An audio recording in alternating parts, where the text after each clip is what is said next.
Bonjour à tous. Je m'appelle Alexandre Pierre, je suis secrétaire général Bonjour à de tous. l'Angemir, l'association des jeunes médecins intensivistes réanimateurs, et j'ai le plaisir de vous accueillir sur ce webinaire co-organisé avec l'association des internes français des pathogastro-entérologie, qui va discuter de la problématique de la défaillance aiguë sur chronique, de la défaillance hépatique aiguë sur chronique, en soins intensifs et en réanimation. Et je laisse mes co-modérateurs se présenter également.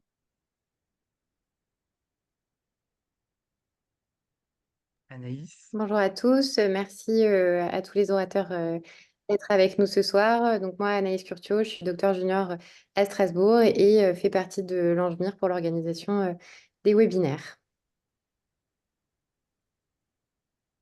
Et Zakia de la fille, je ne sais pas si Et elle est normalement, on avait notre... arrivée. Mais en tout cas, on a le plaisir d'accueillir des orateurs de grande qualité ce soir.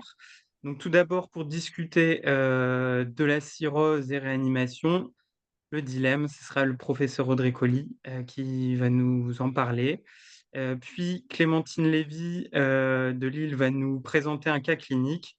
Et enfin, le docteur Florent Artru va discuter de la transplantation hépatique dans ce contexte. Donc, quelques règles avant de débuter ce webinaire. Euh, S'il vous plaît, maintenez les micros éteints. C'est assez important pour le bon déroulement du webinaire. Si vous avez des questions à poser, n'hésitez pas à les noter sur le chat.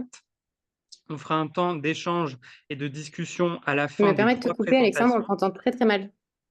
Ah, tu m'entends ou pas, Anaïs? Donc, on fera un temps d'échange à la fin des trois présentations et ce webinaire sera également enregistré. Et donc, vous pourrez le revoir en replay sur notre site internet ou sur nos réseaux sociaux, à la fois de la FIGE et de l'Angemir.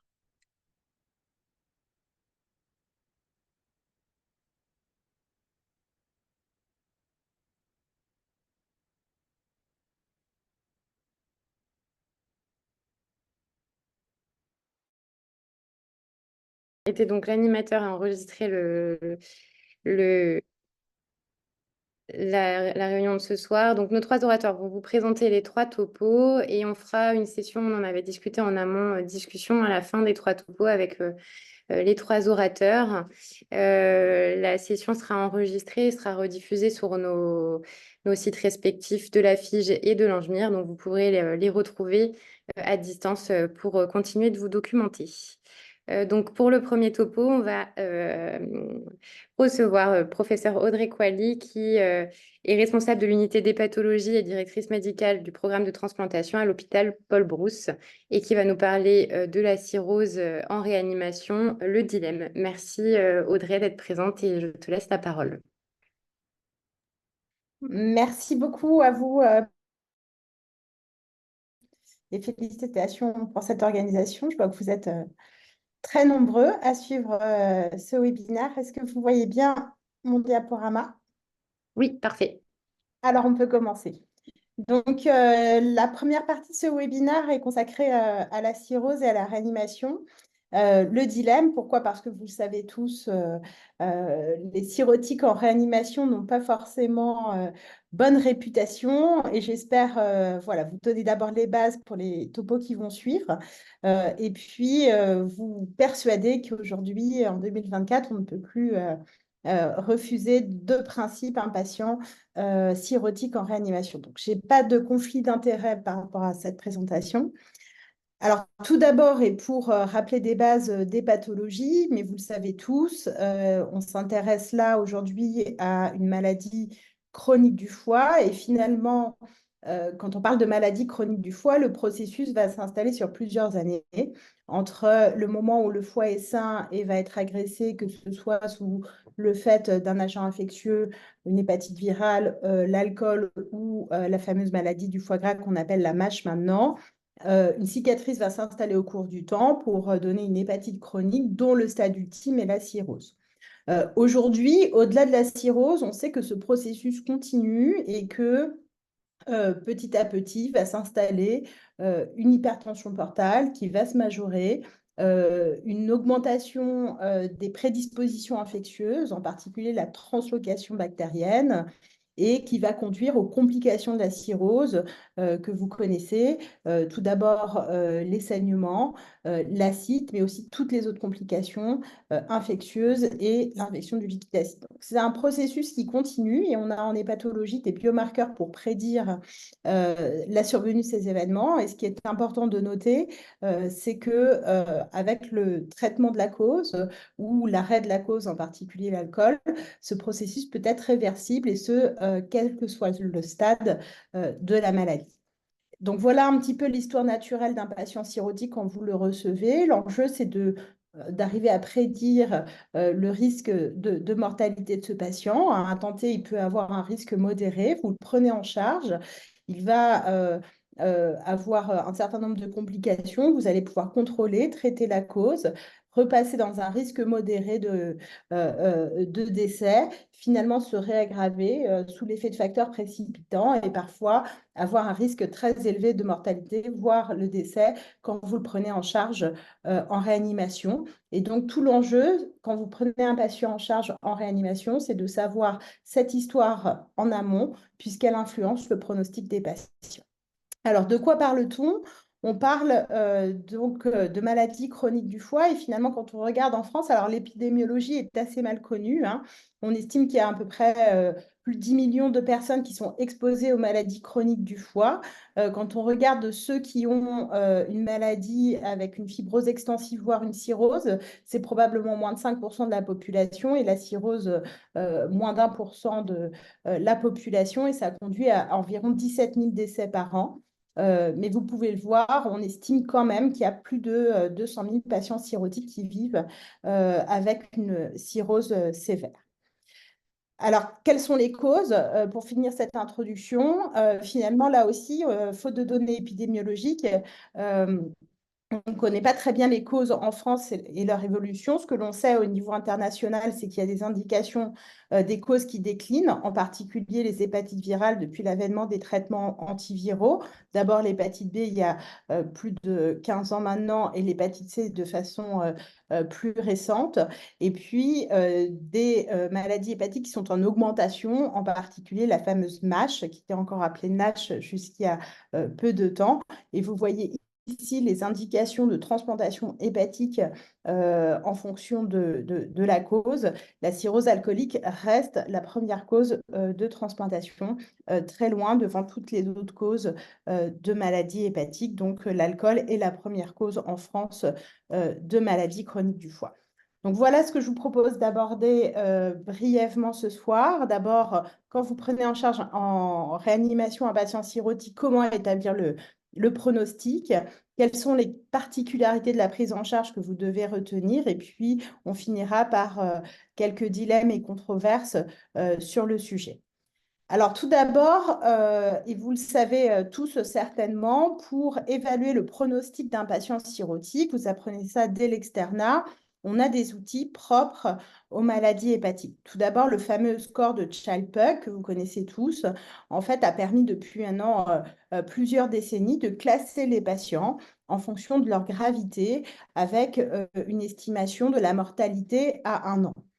Ce score a des avantages, mais aussi des inconvénients, et en particulier le fait de prendre en compte des facteurs qui sont objectifs, que sont la quantification de l'acide et de l'encéphalopathie. Si bien qu'on a essayé dans les années qui ont suivi d'obtenir des scores basés uniquement sur des biomarqueurs plus objectifs. Et même si ces scores ont des limitations, en particulier le score de MELD, ce score a été développé pour prédire la mortalité dans un contexte de mise en place de TIPS. Et en fait, on s'est rendu compte que ça prédisait très bien la mortalité à 3 mois. Et ce score a donc été utilisé pour prédire la mortalité des patients cirrhotiques, y compris dans cette étude que je vous présente, chez les patients en attente de transplantation hépatique. Si bien qu'aujourd'hui, on utilise encore ces scores pour prédire la mortalité des patients cirrhotiques. Mais quand on s'intéresse à la réanimation, finalement, est-ce que ces scores peuvent suffire? Alors, plusieurs études qui datent d'il y a maintenant une quinzaine d'années, certaines françaises, d'autres internationales, ont montré qu'effectivement, ces scores, que ce soit le score de Child, que ce soit le score de MELD, pouvaient, sur des cohortes de patients admis en réanimation, prédire leur mortalité en réanimation. Donc, plus la cirrhose est grave et plus on meurt en réanimation. Ça paraît assez évident, encore fallait-il le montrer. Ce qui est important de noter tout de suite dans ces études, c'est que finalement, quand on a une cirrhose Child A ou B, la survie en réanimation est assez bonne. Mais ce qu'ont montré aussi ces études, en particulier celle d'Éric Lévesque et celle de Vincent Das, c'est que si on compare la performance de ces scores aux scores plus généraux de réanimation, que ce soit le SOFA ou l'Apache. Alors, ce n'est pas tout à fait les mêmes, mais vous voyez le SOFA, je ne sais pas si vous voyez ma flèche qui est tout en haut, prédisent mieux la mortalité des patients en réanimation. Et finalement, les auteurs ont montré que le nombre de défaillances d'organes autres que le foie en réanimation était extrêmement important à prendre en compte. Si bien que le concept dont on discute ce soir, d'ACLF, a été pensé et finalement est né. Donc, qu'est-ce que c'est que l'ACLF? Acute on Chronic Liver Failure, c'est un syndrome caractérisé par finalement une décompensation aiguë de la cirrhose, mais ce n'est pas que ça. C'est associé à une ou plusieurs autres défaillances d'organes et c'est associé à une mortalité élevée à court terme, selon la définition des guidelines européennes. Alors, comment est-ce qu'on finalement aboutit au diagnostic de ce syndrome? On a modifié le score SOFA, adapté aux maladies du foie, qui est présenté sur cette diapositive, ce qu'on appelle le CLIS-SOFA modifié. Donc, vous voyez que c'est exactement comme le score SOFA que vous connaissez, avec des points en fonction de la gravité des patients. Et donc, sont classés le foie, la défaillance rénale, le cerveau, enfin, l'encéphalopathie, la coagulation, la défaillance sécuriatoire et respiratoire. Et représenté en bleu clair sur cette diapositive, la définition de défaillance d'organes. Donc, vous voyez pour le rein, dès le stade, le score 2, on parle d'une défaillance rénale, tandis que pour les autres organes, c'est une défaillance plus importante qui est codifiée. À partir de ce score, finalement, plusieurs grades d'ACLF ont été définis pour, comme le Child, pouvoir classer les patients et prédire leur pronostic. Et donc, une grande étude qui a permis la construction de ce score, l'étude canonique publiée il y a 10 ans maintenant, a permis donc d'évaluer la mortalité à 30 jours et à 90 jours des patients en fonction en fonction de leur grade ACLF. S'ils n'avaient pas d'ACLF, une ACLF de grade 1, 2 avec 2 défaillances d'organes, 3 avec 3 défaillances d'organes. Et vous voyez que la mortalité pour l'ACLF de grade 3 avoisine les 75% à 30 jours. Et surtout, cette étude, comme l'avaient suggéré les études précédentes, montre que le score de MELD sous-estime le risque de décès des patients dans environ un tiers des cas. Si bien qu'aujourd'hui, en réanimation, de façon à pouvoir en tout cas prédire la mortalité des patients à court terme, il existe des calculateurs en ligne que vous pouvez utiliser pour calculer facilement le grade d'ACLF et si vous allez même plus loin dans l'application, qui va pouvoir vous prédire la mortalité à 30 jours, à 90 jours, en fonction du grade d'ACLF. Alors, voilà le concept d'ACLF. N'oubliez pas qu'il y a de nombreux autres facteurs à prendre en considération quand on admet un patient en réanimation.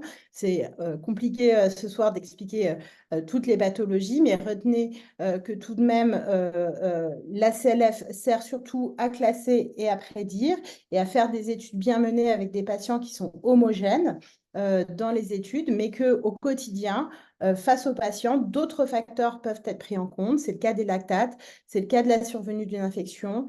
Cette méta-analyse publiée en 2017 de Delphine Veil a bien montré que certains facteurs, en particulier thérapeutiques, l'utilisation de noradrénaline, du système Mars, étaient associés au pronostic des patients en réanimation. Donc voilà, pour établir le pronostic, quand vous accueillez un patient, on peut bien sûr, il faut tenir compte de la défaillance hépatique avec le Child et le MELD, mais le grade d'ACLF est important aujourd'hui pour pouvoir prédire la gestion de ces patients.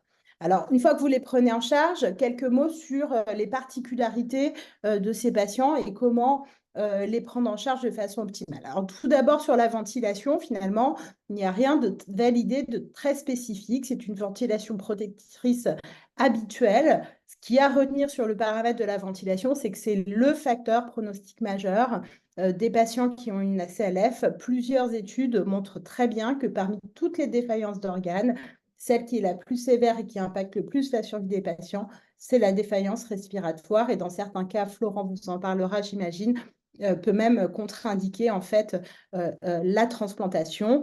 N'oubliez pas qu'il existe des complications spécifiques de la cirrhose et devant un patient chez qui vous n'avez pas d'explication pour une hypoxémie, il faut rechercher le syndrome hépatopulmonaire qui peut survenir dans 30% des cas chez les patients les plus graves avec une échographie cardiaque à but.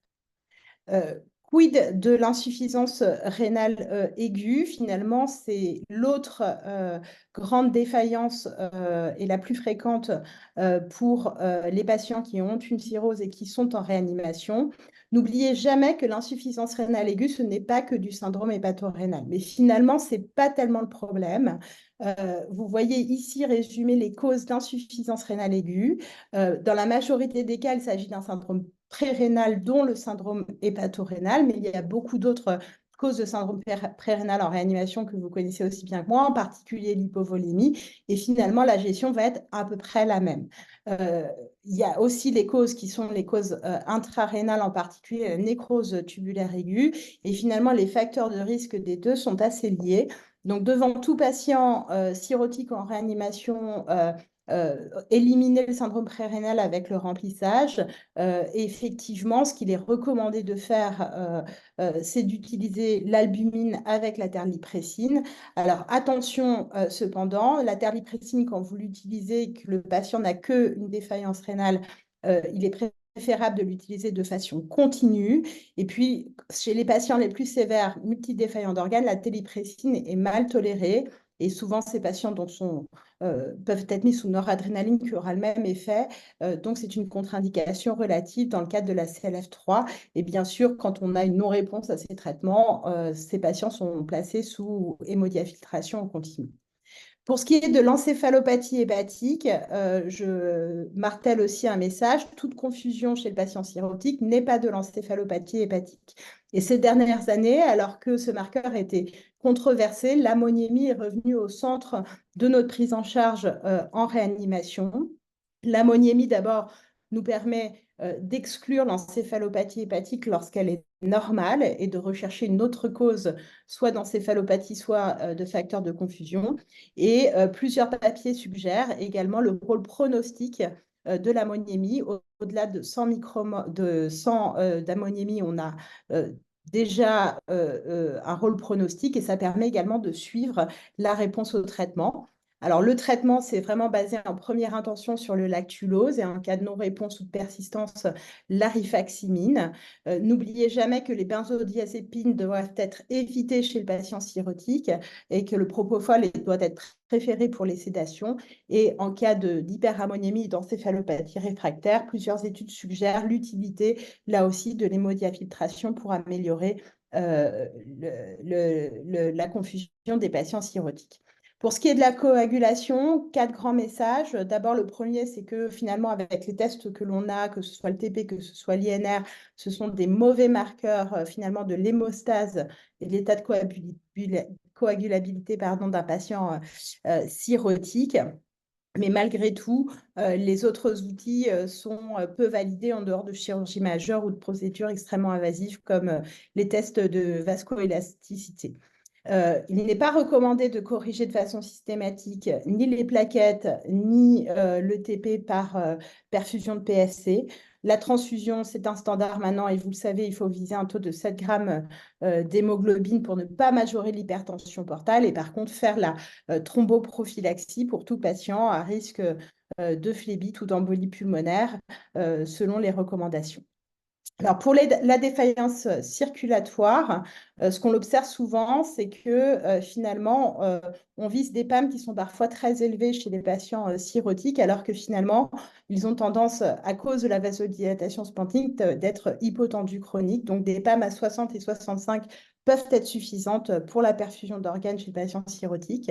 Le premier soluté à utiliser reste les cristalloïdes, mais l'albumine, et vous le savez, est validé dans 3 situations cliniques.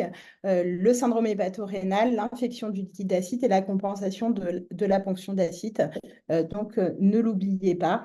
Et puis, de façon assez récente, hein, le concept de l'hypervolémie chez le patient cirrhotique est un sujet. On sait que ça aggrave le pronostic à court terme et donc il faut, c'est du cas par cas, mais plutôt avoir une tendance à dépléter les patients de façon à en tout cas ne pas les mettre en hypervolémie, ce qui a été montré comme associé à la survie. 2 choses pour terminer sur cette prise en charge qui sont importantes. La première, c'est la sarcopénie. La cirrhose, et en particulier la cirrhose grave et la CLF, sont associées à une sarcopénie plus importante, avec un risque de mortalité, ce qui a été décrit dans de nombreuses études. Donc, toujours penser à alimenter les patients à un stade précoce en réanimation, privilégier la voie entérale. Et j'en profite pour vous rappeler qu'il n'est pas contre-indiqué de mettre une sonde nasogastrique chez les patients cirrhotiques. Il n'y a pas de spécificité pour la nutrition. C'est les seuils nutritionnels qui sont recommandés dans la population générale, mais y compris sur les protides. Il ne faut pas faire de régime hypoprotidique pour ces patients.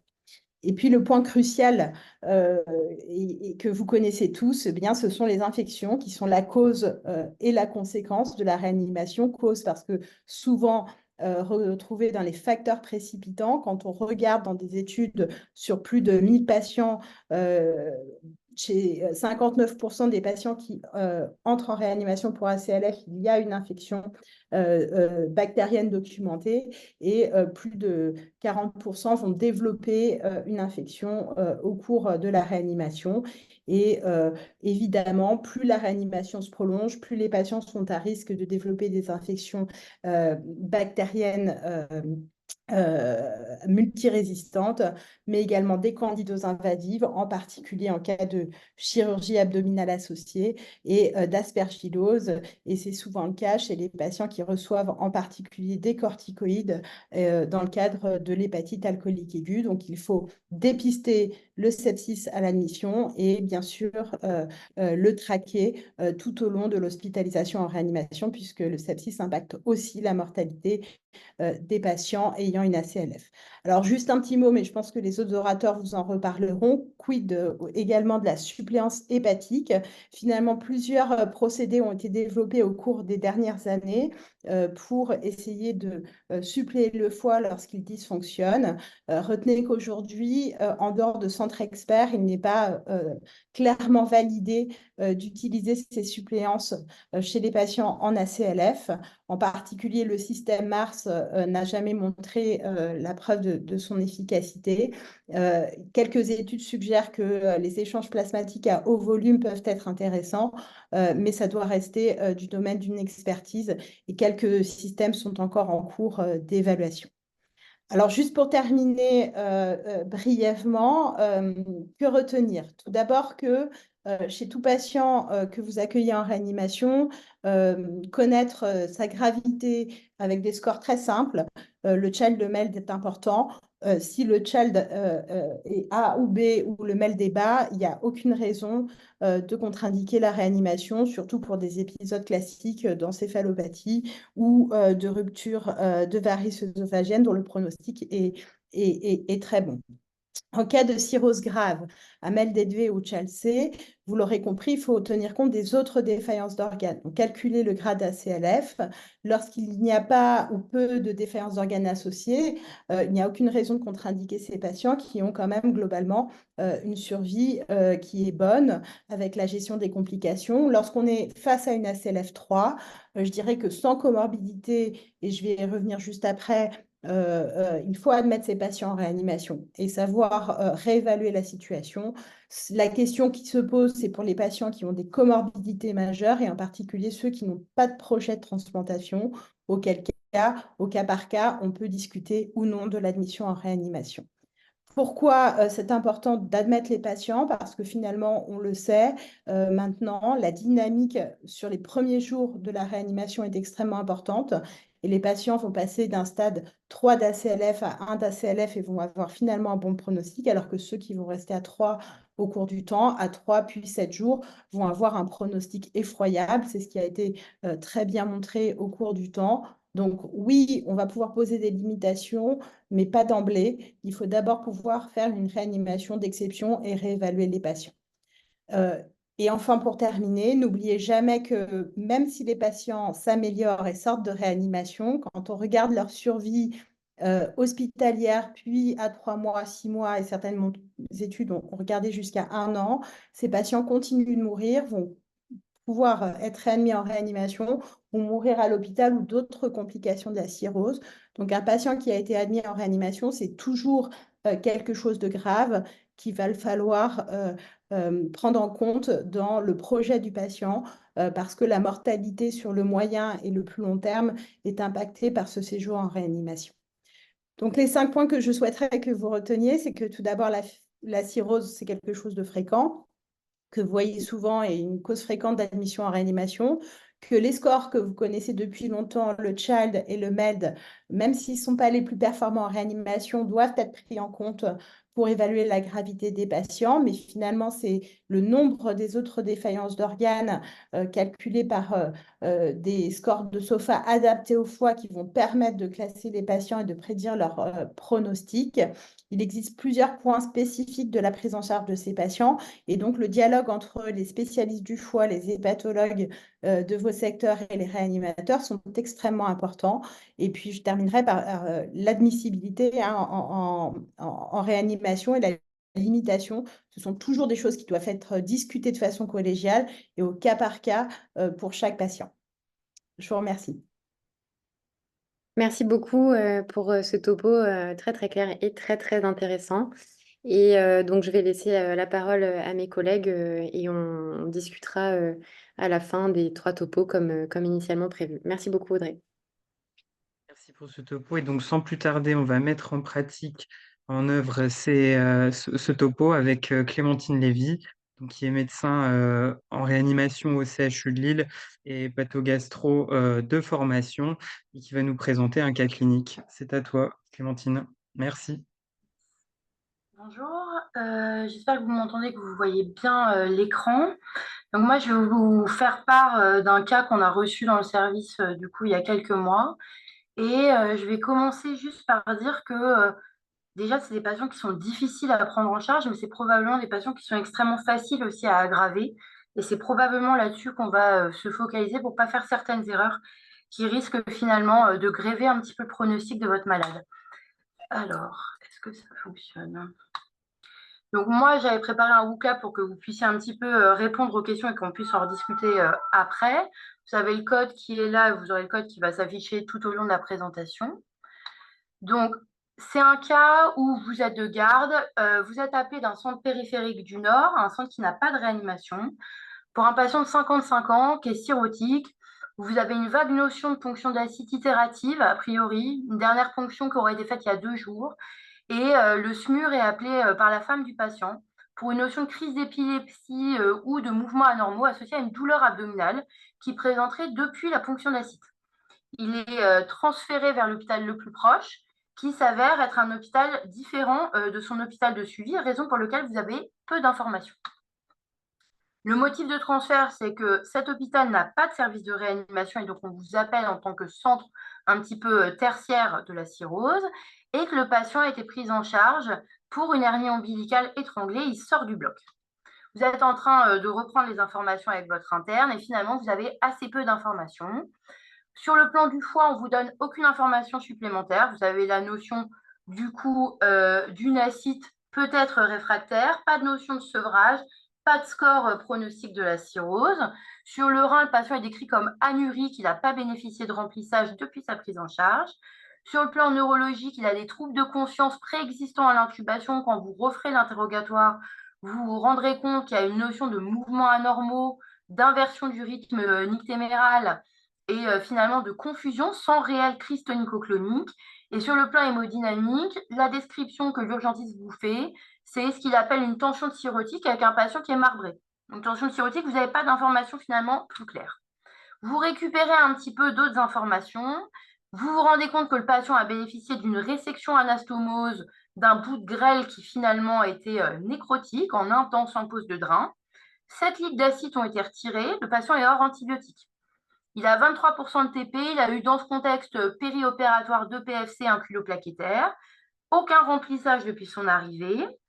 Pour la prise en charge de ce qui semblait être de l'épilepsie, finalement, un usage de benzodiazépine, une intubation avec relais de sédation par des molécules plutôt de longue durée d'action, donc de l'hypnovel, du Sufinta, et la mise sous pain total dans le contexte de suspicion d'état de mal épileptique. Et puis, on vous dit qu'il est hors amine, mais qu'il est quand même marbré avec des signes d'hypoperfusion globale. Donc, la première question, c'est qu'est-ce qui vous paraît en fait inacceptable dans ce contexte? Donc là, c'est des zones que vous pouvez entourer sur l'image et qu'est-ce que vous n'auriez pas fait? Il y a des choses qui doivent du coup vous faire changer la thérapeutique assez rapidement. Je ne sais pas si ça va marcher. Voilà, donc déjà, le pas de remplissage, je pense que c'est quelque chose qui va vous choquer. Là, le patient, il est en choc, peut-être septique, peut-être hypovolémique. On lui a enlevé 7 litres d'acide. À partir de ce principe-là, vous ne pouvez pas ne pas le remplir. Évidemment, l'usage, en fait, qu'on vous décrive une tension cirrhotique, et le professeur Coily a bien insisté là-dessus. Évidemment, c'est des patients vasoplégiques, hypotendus, mais ce n'est pas pour autant qu'il ne faut pas les traiter. Vous verrez après l'interrogatoire en fait, de la femme du patient que le patient il est resté à 50 de systolique pendant 2 heures avant sa prise en charge au bloc opératoire. Ça, c'est plus possible. Vous devez quand même mettre des vasopresseurs et on va discuter desquels. Et vous devez avoir des objectifs de réanimation comme pour tout patient, disparition des signes d'hypoperfusion tissulaire et peut-être éventuellement reprise d'une diurèse, reprise d'une tension correcte, etc. Pour ce qui est des sédations, on va en discuter après. Et je pense que la question des antibiotiques, vous avez un patient qui a des signes de souffrance digestive, vous êtes obligé de retirer un bout de grêle et il a de l'acide. À partir de ce principe-là, chez un patient qui est extrêmement hypotendu en bas débit, vous devez de mettre une antibiothérapie. La question, du coup, la seconde question que je vais vous poser, c'est qu'est-ce que vous auriez fait d'un point de vue hémodynamique? Et on va le détailler un petit peu après. C'est quel objectif de PAM vous avez? Quel objectif de réanimation finalement vous avez? Qu'est-ce que vous avez utilisé comme vasopresseur et comme soluté finalement de remplissage? On va en parler un petit peu plus avant. Voilà, je vous laisse répondre. Bon, globalement, on est à peu près tous d'accord. Donc, c'est bien, vous ne mettez pas de terripressine d'emblée, donc ça, c'est une bonne chose. Donc, pour ce qui est de l'hémodynamique, en fait, l'expansion volémique, là, évidemment, vous voyez très bien que le patient en a besoin. Finalement, il a l'équivalent d'une grosse parasynthèse, il est potentiellement septique, il a un geste chirurgical, une mise sous ventilation mécanique avec un risque de bas débit. Et la question, c'est qu'est-ce que vous allez utiliser? Donc, comme on l'a déjà dit auparavant, l'albumine, elle est indiscutable dans certaines situations. Le SHR, là où ça a été franchement prouvé, l'infection de liquide d'acide, la prévention de la dysfonction post-parasynthèse, post-ponction d'acide et éventuellement l'hyponatrémie du cirrhotique. Ça n'a jamais été prouvé que ça faisait mieux dans les autres causes de sepsis, à part l'infection de liquide d'acide, même si ça avait été essayé. Et vous avez un risque d'effet secondaire qui existe quand même, raison pour laquelle l'albumine, elle ne peut pas être recommandée elle ne peut pas être recommandée pour toute l'expansion volémique du cirrhotique. Les autres colloïdes, bien évidemment, comme d'ailleurs chez les autres patients, ils sont finalement peu recommandés. Et les cristalloïdes, ils vont être recommandés, que ce soit en première intention, en adjonction à l'albumine. Cristalloïdes, vous pouvez utiliser ce que vous voulez, des solutés balancés, du SSI. L'idée, c'est quand même de vous adapter au métabolisme de votre patient et surtout de faire attention à la présence d'une hyponatrémie qui peut quand même aggraver du coup le pronostic du malade.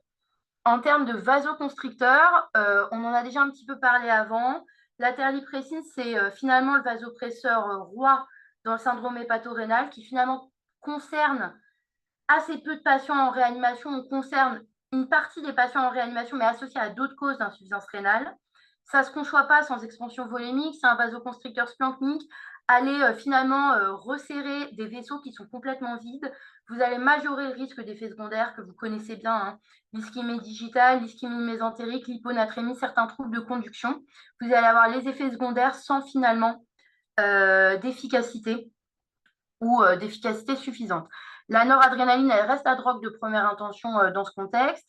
Et dans le cadre du SHR, ce qui n'est pas forcément le cas du patient là, les études finalement des 10 dernières années avaient retrouvé une efficacité relativement semblable de la noradrénaline par rapport à la terlie. Il y a une étude en 2020 qui remet un petit peu ça en cause, mais au prix d'effets quand même secondaires plus importants de la terliprécine.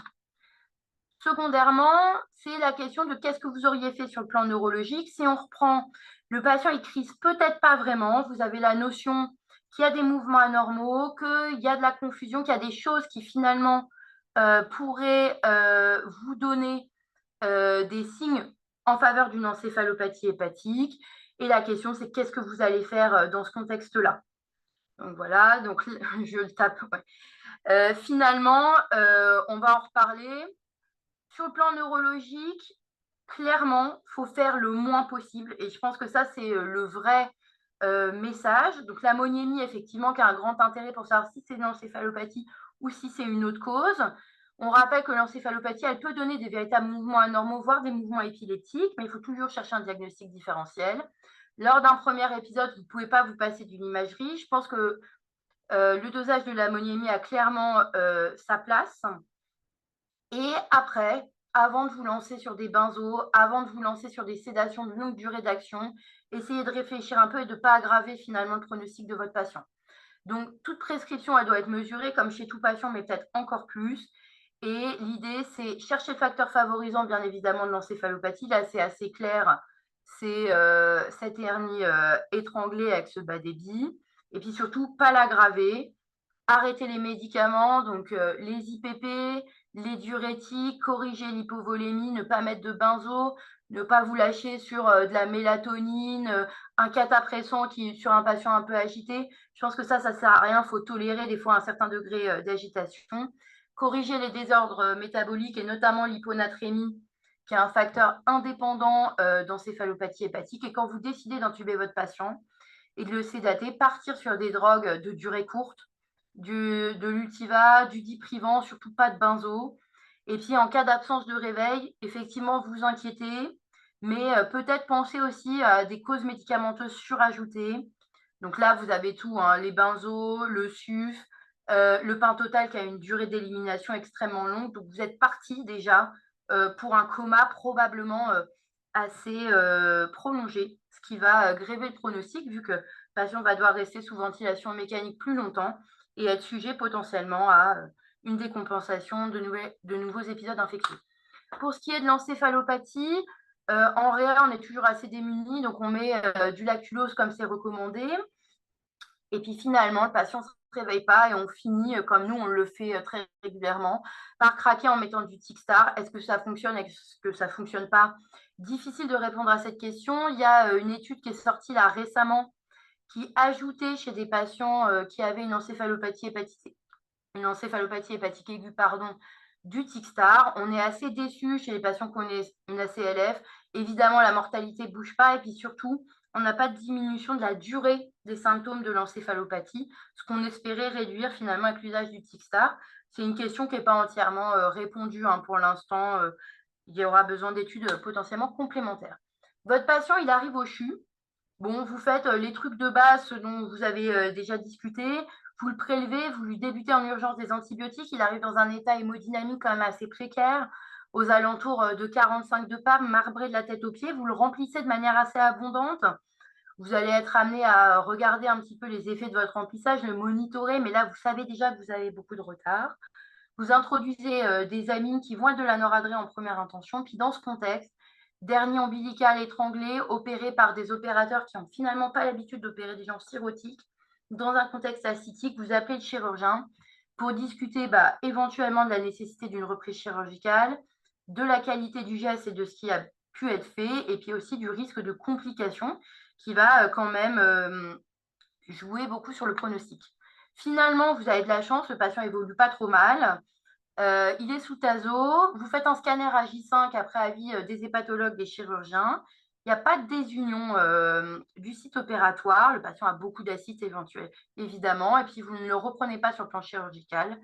Par contre, on a plusieurs problèmes. Il a toujours de la noradrée aux alentours de 0,5 mg/h. Il est réactif aux soins, hors sédation, mais quand même, il n'ouvre pas franchement les yeux. Vous n'avez pas de contact. Il a repris une diurèse, mais vous avez quand même une insuffisance rénale sévère qui se rapproche tout doucement de la dialyse. Et puis, surtout, un patient qui va jaunir avec une bilirubine qui est très élevée, de l'ordre de 200 mg par litre, et un TP aux alentours de 55%, alors que finalement, vous l'avez pris en charge relativement rapidement. La question, pour qu'on en discute, c'était qu'est-ce qui vous inquiétait le plus? Il y a 2 choses là qui doivent vous inquiéter et une particulièrement qui vont amener à la suite du projet.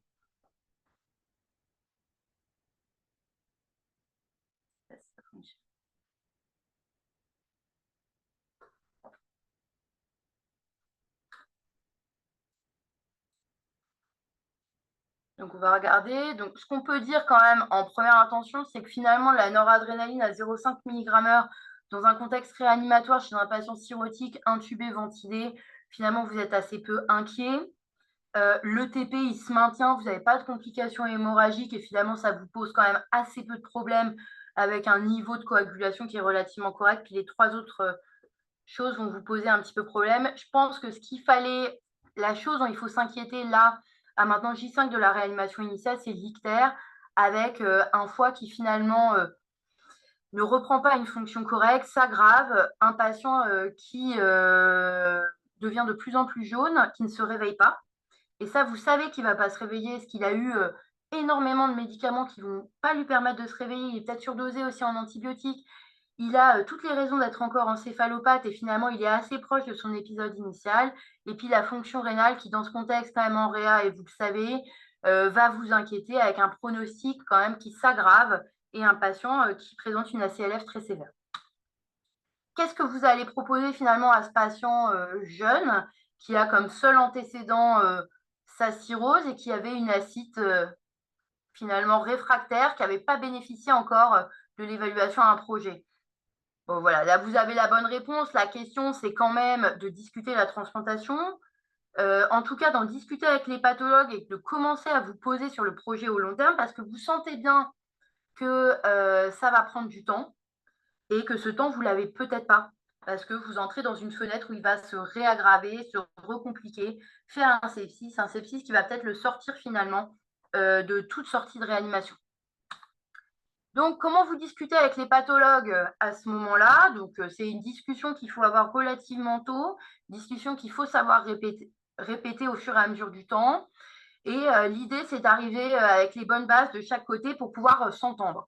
Donc, déjà, appeler les pathos en lui parlant de cirrhose commune et juste de parler de l'alcool, je pense que ce n'est pas très intelligent et que ça a tendance à braquer les gens. Ça nous arrive quand même très souvent dans le Nord. Ayez une idée quand même du diagnostic, de l'étiologie des complications de la cirrhose auparavant, de ses scores en fait et de sa compensation avant la réa. Ça a quand même rien à voir un patient qui arrive Child 2A qui fait une grosse complication, un patient qui arrive MEL 234 déjà au bout du rouleau, jaune comme un coin en réanimation. Le sevrage, on va en parler après, mais est-ce qu'il est sevré, oui ou non? Quel est le contexte? C'est étayé par quoi? Le sevrage, c'est la famille qui vous le dit, c'est le médecin traitant, c'est le patient. C'est les marqueurs de l'alcool que vous avez fait au début de la réanimation. Quel est l'état actuel du patient? Donc, sa situation hépatique, et là, il y a peut-être une place pour discuter des scores de gravité qui sont soit propres à la réa, soit propres à l'ACLF dans le contexte de réa. La stabilité, le niveau de noradré, ce n'est pas pareil, un 0,5 de noradré qu'un 5 mg/h que vous avez du mal à contrôler. L'état infectieux, l'état de vos prélèvements, surtout la présence d'une phongémie, d'une aspergillose, d'une pneumocystose, des choses qui vont peut-être vous contre-indiquer du coup au projet de greffe. Le niveau de FiO2 dans ce contexte qui, quand même, c'est pas du tout pareil d'avoir un patient à 30-40% de FiO2 qui finalement est légèrement sécrétant et un patient à SDRA réfractaire. Et puis, statut hémorragique, vous ne l'amenez peut-être pas à la greffe le jour de la rupture de varice. On parlera des contre-indications potentielles à la greffe, c'est généralement les pathologues qui le font. Est-ce qu'il y a eu un bilan pré-greffe? Est-ce que vous devez en faire un? Et dans ces cas-là, c'est au moins minimum un scan, une échographie. Et puis, est-ce qu'il y a des contre-indications potentielles à la greffe, que ce soit de sevrage, les comorbidités associées finalement à la cirrhose, présence d'une thrombose forte qui peut finalement éteindre le projet chirurgical, et puis la présence d'un CHE, son stade, etc. Ça, c'est des choses dont vous pouvez discuter ensemble. On va parler brièvement des marqueurs de la consommation. Nous, on a l'habitude de les faire à Lille. Je ne sais pas si c'est le cas ailleurs. Je pense que ça peut avoir un intérêt. Et ça peut rassurer aussi le praticien en réa sur l'état de sevrage, qui est un truc qui, probablement, sur lequel on est un petit peu plus à cheval des fois que les pathologues. Et du coup, l'idée, c'est de savoir quel marqueur peut être intéressant, y compris dans le contexte de réa. Donc, ouais, vous aimez bien les CDT. Bon, on va en reparler après. Alors, les marqueurs de l'alcool, ils ne sont pas obligatoires, d'ailleurs, dans aucun contexte. Et ce qui compte probablement, c'est aussi beaucoup ce que va vous raconter la famille, ce que va vous raconter finalement le médecin traitant, le patient, si vous arrivez encore à lui parler, qu'il n'arrive pas directement à intuber, ce que va vous dire son hépatologue aussi, qui le connaissait depuis 2, 3, 4 ans. Et ils sont quand même intéressants, notamment dans des situations de décompensation, là où vous dites, bah, tiens, peut-être qu'il a repris une consommation, ce qui explique finalement cette nouvelle aggravation. Les biomarqueurs indirects, ils n'ont globalement pas d'intérêt. C'est des marqueurs de consommation, ils évoluent sur une trop longue période, ils sont trop peu sensibles, trop peu spécifiques. Regardez le VGM en réa chez des mecs multitransfusés, ça n'a aucun intérêt. Regardez les gamma-GT, elles peuvent être élevées pour toutes les causes du monde et notamment tous les médicaments que vous leur donnez. Ces DT, elles ont peu d'intérêt finalement en cas de dysfonction hépatique chronique. Et donc tout ça, vous pouvez probablement l'oublier. Les biomarqueurs directs, donc qui sont des métabolites de l'alcool ou l'alcool en lui-même. L'alcoolémie, elle a franchement peu d'intérêt. Généralement, votre patient, il ne se descend pas une bouteille de vodka avant d'arriver en réa. Il l'a peut-être fait avant, mais en tout cas, vous allez avoir finalement une fenêtre qui est beaucoup trop courte. Il avoir un intérêt dans l'épilepsie, dans le sevrage, dans tout ce que vous voulez, mais là, ça semble finalement assez peu intéressant. Ce qui est intéressant probablement, c'est les dérivés de l'alcool. Donc, nous, on a l'habitude de doser le phosphatidylsétanol sanguin, qui est un phospholipide anormal de la membrane, en fait, sur le contact de la membrane avec l'alcool, qui a une relativement bonne sensibilité, très bonne spécificité, et qui reflète, selon certains seuils qui ont été définis, l'alcoolisation et la quantité d'alcoolisation sur 2 à 3 semaines, on va dire. L'intérêt de cette méthode, c'est qu'elle n'est pas influencée par la fonction rénale, au contraire de l'autre méthode qu'on peut utiliser, qui est l'éthylglucuronide urinaire, qui est lui un métabolite de l'alcool et qui rend compte finalement de l'alcoolisation sur 2 à 3 jours, qui a comme principal problème finalement de ne pas être très fiable en cas de sepsis urinaire ou en cas d'insuffisance rénale, ce qui rend l'interprétation en réa relativement difficile. Nous, on se sert des deux, puis on regarde après, on en discute avec les pathologues. Ça peut être un plus, ça permet d'avoir une discussion qui est peut-être un petit peu plus complète. Finalement, votre patient, et j'en aurais fini à ce moment-là, il va par chance être inscrit sur liste de TH après que vous ayez discuté avec le chirurgien, l'anesthésiste et puis les pathologues. Il sera transféré à 8 jours après le premier épisode à CLF3, encore chez un patient qui était multidéfaillant. Il sera dialysé en post-réanimation chirurgicale post-TH.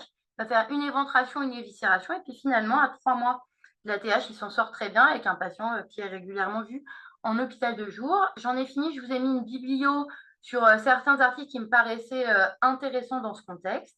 Puis voilà, je vous remercie. Merci. Merci pour ce super cas clinique avec donc là, très dynamique.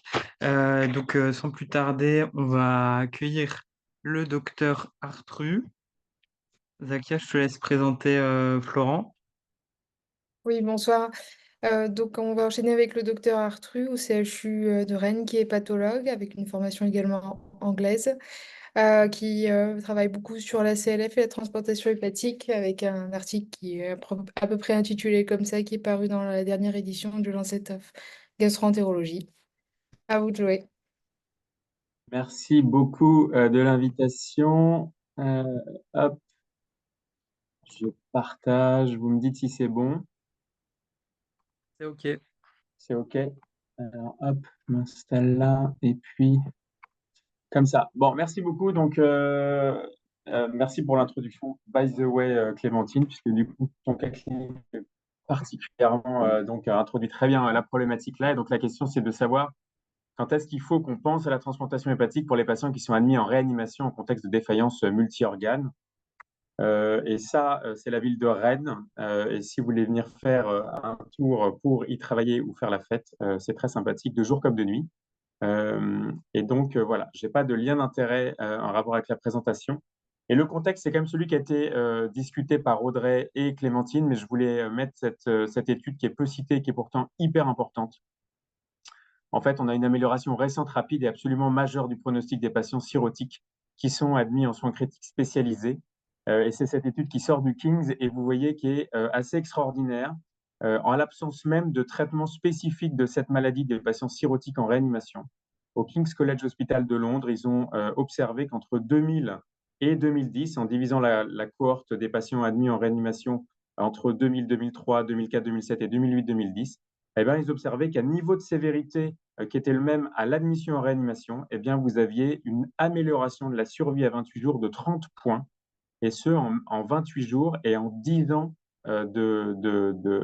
d'évaluation. C'est-à-dire qu'en l'absence de traitement spécifique, quand on connaît hyper bien la maladie des patients cirrhotiques admis en réanimation, eh ben, on peut faire globalement des miracles. Et donc, c'est là que c'est très important de suivre le plus possible l'actualité des recommandations de prise en charge des patients cirrhotiques en réanimation. Et c'est exactement l'expertise qu'a montré Clémentine. Et c'est toutes ces petites choses qui, à la fin, changent énormément le pronostic de ces patients-là. Et ça, j'ai oublié de le dire, c'est très important. Ici, dans ces patients-là, ils ont exclu les patients qui avaient accès à la transplantation hépatique. Donc, sous-entendu, c'est vraiment le soin au lit du malade qui a changé le pronostic. Donc, les traitements de la CLF, eh ben, je ne vais pas y revenir dessus puisque c'était l'objet du talk de Clémentine et d'Audrey, mais on prend en charge très agressivement les facteurs précipitants, essentiellement hémorragiques, hépatite liée à l'alcool, infection bactérienne. On traite agressivement les dysfonctions d'organes. Et puis la question, et donc là je vous ai listé toutes les recommandations actuelles et vous voyez que c'est très actif, hein. Il y a beaucoup de recommandations qui sortent des sociétés savantes américaines et européennes en particulier, mais aussi françaises, avec des recommandations formalisées d'experts de l'AFEF et de l'ASFAR en 2018. Et puis, donc, la question, c'est de savoir si une fois qu'on a fait tout ça, il y a une place pour la transplantation hépatique. Alors, les principes de la transplantation hépatique, il faut, pour qu'il y ait une indication de transplantation hépatique, grosso modo, la réunion de 3 éléments importants. Un, il faut qu'évidemment la maladie hépatique soit considérée irréversible. 2, il faut qu'il n'y ait pas d'autre traitement que la transplantation hépatique qui soit accessible pour le patient. Et 3, bien sûr, et vous le savez que c'est quelque chose qui est très important quand on gère des ressources médicales qui sont limitées, eh bien, il faut que l'outcome global, c'est-à-dire ici la survie après transplantation, soit acceptable. Et là, c'est ce qu'on appelle l'utilité des greffons. Et l'utilité des greffons en transplantation hépatique, elle est grosso modo définie par une survie à 5 ans qui est entre 50 et 70%. Avant, c'était vraiment 50% dans les années 2000. On arrive quasiment à dire que c'est 70%. Donc, sous-entendu, il faut idéalement que vous transplantiez votre patient avec l'espoir, avec une survie attendue qui est autour ou supérieure à 70% à 5 ans. Donc, on va passer ces 3 éléments en revue. Le fait que cette maladie soit irréversible, c'est simple. Audrey l'a très bien dit. On a des scores qui classent très, très bien les patients et leur risque de mortalité à l'admission en réanimation. Et donc ça, c'est le CLIF SOFA dont est dérivé le grade ACLF. Donc le CLIF CACLF a permis de dériver les 3 grades d'ACLF. Et vous voyez qu'à l'admission en réanimation, eh bien, quand vous n'avez pas d'ACLF en comparaison à ceux qui ont un ACLF 1, ACLF 2 puis ACLF 3, eh bien, il y a un risque croissant de mortalité pour ces 4 cohortes différentes. Et vous voyez que le risque est maximal quand on a un ACLF dit sévère, c'est-à-dire un ACLF de grade 2 ou 3, avec une mortalité qui est de l'ordre de 50 à 80% à 28 jours. Ça, c'est la première chose à savoir. Donc, c'est quand on accueille quelqu'un en réanimation, globalement, on a une idée assez précise de son pronostic. Mais, comme l'a dit aussi très bien Audrey, l'ACLF est un syndrome hyper dynamique. Et vous avez tous eu l'expérience, et on a tous l'expérience de patients qui arrivent dans un état tout à fait moribond et qui sont plus ou moins ressuscités quelques jours ou quelques heures après, en passant d'un grand nombre de défaillances d'organes avec une amélioration rapide des défaillances d'organes.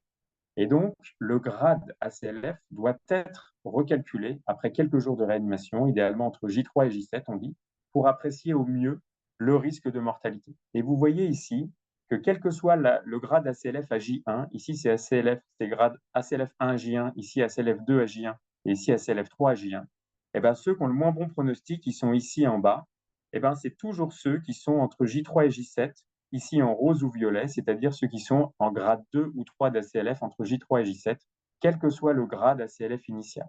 Sous-entendu donc, il est hyper important de recalculer ce grade ACLF au cours de l'hospitalisation en réanimation. Et ce sont bien ceux qui ont un ACLF sévère, donc grade 2 ou 3, persistant, c'est-à-dire après J3 ou J7, qui ont le pronostic le plus sévère.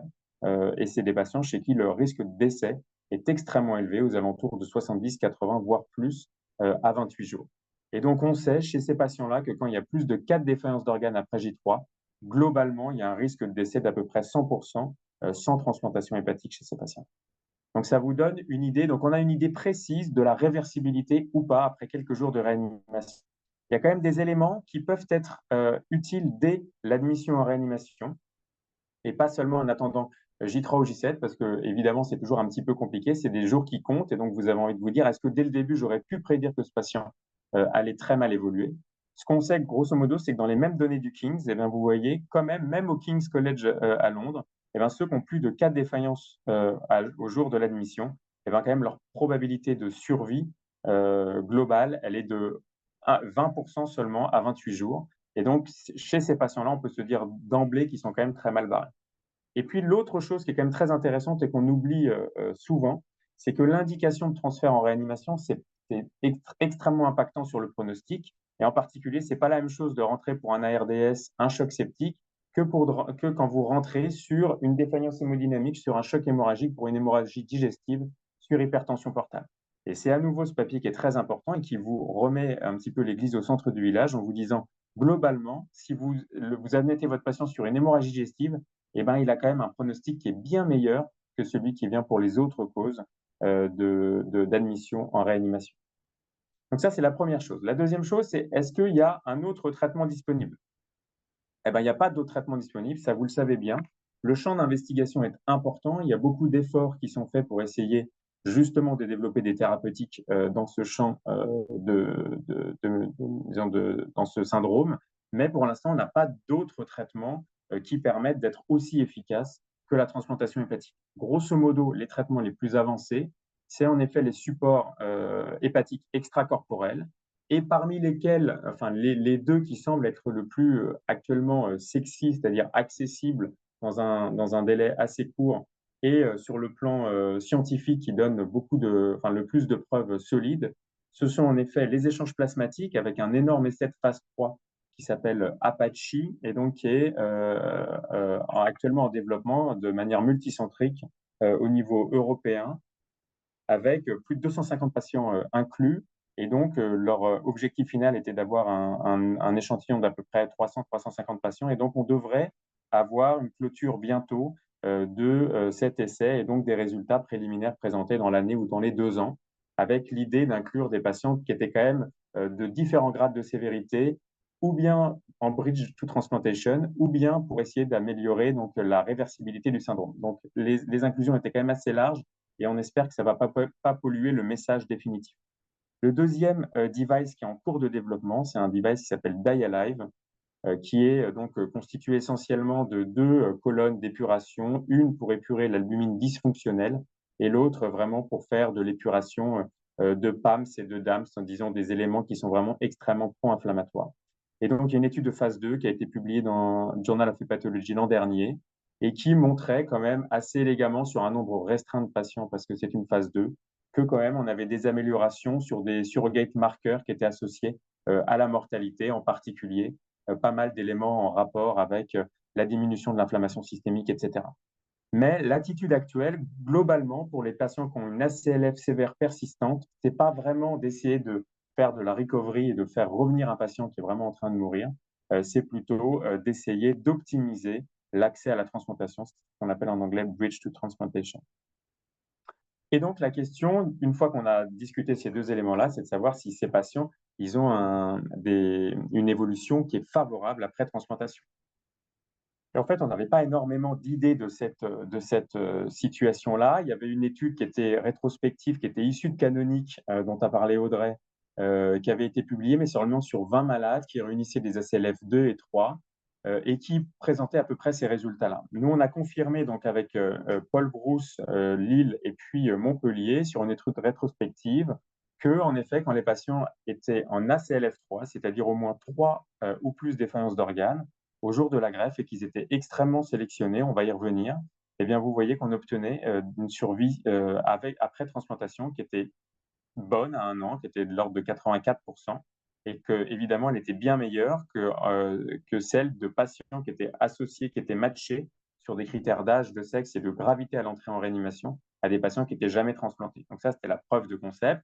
La deuxième élément, c'était qu'il y avait une survie qui était acceptable à 1 an et qui n'était pas différente de patients qui étaient aussi matchés sur le sexe et l'âge et qui étaient transplantés en ACLF qui était moins sévère, ACLF2, ACLF1 ou pas d'ACLF. Donc, en gros, quand on sélectionne très bien les patients dans les centres très experts, on peut obtenir une survie après transplantation qui était bonne à 1 an. Mais comme je vous l'ai rappelé, alors oui, attendez, je vous la passe après. Non, alors, je continue les résultats à 1 an. Ces résultats ont été confirmés dans de très nombreuses études, en particulier des études de registre américaines.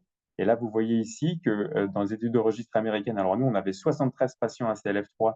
Vous voyez qu'ici, ils en avaient 2500, grosso merdo, ou 3000. Eh bien, vous voyez que la survie à 1 an, même si on avait 5 ou 6 défaillances d'organes, elle était toujours autour de 80%, voire plus. Et donc ça, c'était sur les études de registre américaines. Et il y a une étude rétrospective européenne de grande ampleur qui a montré exactement la même chose, qu'on était globalement à 80% de survie à 1 an dans les centres experts. Ce qu'il faut quand même savoir, c'est que ça, c'est pour dans des centres très experts, etc. Mais il y a quand même une learning curve. Et ça a été extrêmement bien identifié par les collègues de Strasbourg, qui connaissent très, très bien cette pathologie-là, et qui rapportent, ici, vous voyez, c'est Michard, ici, et puis Thierry Hartner, ici, c'est la même équipe. Et ben, ils ont rapporté qu'en fait, au début, ils ne sélectionnaient pas hyper bien les patients et qu'ils avaient des résultats à 1 an qui étaient relativement mauvais. Moins de 70% de survie à 1 an, c'est globalement pas acceptable. Et grâce, en fait, à des scores dont on va discuter après, ils ont réussi à mieux identifier les patients qui étaient sélectionnables pour la transplantation hépatique et améliorer leurs outcomes. Donc, globalement, le message là qu'il faut retenir, c'est qu'il y a cette learning curve. Vous ne savez pas, avant d'avoir regardé ce qui se passe dans votre centre, si vous êtes dedans et si vous avez déjà expérimenté ça et votre processus de sélection est déjà au point, ou si ce n'est pas le cas. Donc, je vous suggère très fortement d'aller regarder les résultats dans votre centre pour essayer de vous situer. Est-ce que vous êtes par rapport au standard of care, en tout cas à la survie attendue actuellement pour ces patients, est-ce que vous êtes dans votre centre plutôt en dessous ou vous êtes plutôt bien? Et ce qui vous permettra de savoir s'il faut que vous affiniez votre processus de sélection. Donc ça, c'est la première chose. La deuxième chose, c'est qu'évidemment, je vous ai dit, ce qu'il faut absolument dans la transplantation hépatique, c'est qu'on respecte l'utilité du greffon. On peut pas transplanter un patient en se disant, bon, bah, de toute manière, à 5 ans, on se fiche un peu des outcomes. Nous, ce qu'on veut, c'est qu'il soit vivant à 1 an. Ce n'est pas le cas. Nous, ce qu'on veut, c'est que ces patients-là, ils fassent bon usage du greffon et qu'ils soient vivants idéalement après 5 ans, après 7 ans et après 10 ans. Et donc, on a regardé les données à long terme qui sont actuellement donc, on a à nouveau, c'est les mêmes patients qui ont été inclus dans la première étude et qui sont à nouveau là regardés à 5 et 10 ans. Et vous voyez qu'en fait, c'est exactement les mêmes cohortes avec les mêmes matchings, avec les mêmes patients qui ont été matchés. Et vous voyez que la survie à 5 ans pour les patients qui sont en ACLF3 ici, en tout cas ACLF sévère, sont à 73 et 71%, ACLF3 et 2. Et la survie à 10 ans, eh bien, vous voyez, elle est ici aussi aux alentours de 60%. Et dans les deux cas, elle n'est pas différente des patients qui étaient en ACLF moins sévère ou qui n'avaient pas d'ACLF. Donc, ce sont des données rassurantes et donc qui devraient être, on croise les doigts, publiées dans un grand journal des pathologies, puisqu'il est en révision actuellement dedans, dans les semaines qui viennent. En revanche, pourquoi c'est très important quand même de regarder ça, c'est qu'il y a énormément de centres qui ont regardé les données à long terme, très peu de données à court terme, mais très peu de données à long terme. Et donc, jusqu'à présent, on avait des données limitées. Et c'est pour ça qu'on a vraiment besoin d'obtenir et d'être rassuré sur les données à long terme chez ces patients transplantés en défaillance multiviscérale au jour de la transplantation hépatique. Alors, la question, c'est maintenant qu'on sait qu'on peut le faire, je vous ai parlé de processus de sélection, c'est comment on arrive à ces bons résultats. Alors, la première chose, c'est qu'en effet, c'est une sélection hyper stricte, dont on va détailler un tout petit peu le processus. Mais grosso modo, ce qu'on sait, il y a quelque chose qu'on ne sait pas, pardon. D'abord, c'est qu'on ne sait pas quel est exactement le pourcentage de patients qui ont un ACLF sévère et qui sont finalement transférés en centre de transplantation. Ça, c'est des données qu'on n'a pas. On a une cohorte qui va ouvrir bientôt et qui va s'intéresser à évaluer cela, mais pour l'instant, on ne le sait pas. Ce qu'on sait, c'est qu'en revanche, une fois que ces patients sont admis en centre de transplantation, eh bien, il y en a à peu près 25% qui sont finalement placés sur la liste de transplantation. C'est des données là qui ont été recueillies par Thierry Hertzner au niveau européen. Et il y a une très belle étude de Sophie-Caroline Sacleux de Paul Brousse qui parle exactement de cela. Et donc, finalement, en intention de transplanter, il n'y en a que 25% qui sont finalement listés. Et des patients qui sont listés, il n'y en a que 70% qui sont transplantés, parce que les patients qui sont listés, en fait, ont un risque de décès sur liste qui est extrêmement important dans un très court délai, parce qu'ils sont évidemment en défaillance multiviscérale. Donc, comme l'a très bien dit Clémentine à la fin de son topo, il faut aller très vite pour essayer d'identifier les patients qui sont potentiellement transplantables dans cette indication. Alors, quels sont les facteurs les plus importants à prendre en compte pour sélectionner le candidat vers la transplantation hépatique? Eh ben, c'est des facteurs qui sont en rapport avec les caractéristiques du candidat, les caractéristiques donc de le séjour en réanimation et les caractéristiques du donneur. Pour les caractéristiques du candidat, je pourrais en parler pendant des heures, mais grosso modo, ce qui a été montré, c'est qu'évidemment, l'âge est très associé au risque de décès post-transplantation et que vous avez grosso modo un risque qui est majoré de 100% de décès quand vous transplantez un patient qui a plus de 60 ans. Ça ne veut pas dire qu'il ne faut pas le transplanter, ça veut dire qu'il faut probablement balancer son âge avec un nombre de défaillances au jour de la greffe, on va y revenir, probablement moins important quand il a un âge qui est supérieur à 60 ans, ou alors il est vraiment hyper fit sur le plan des autres comorbidités.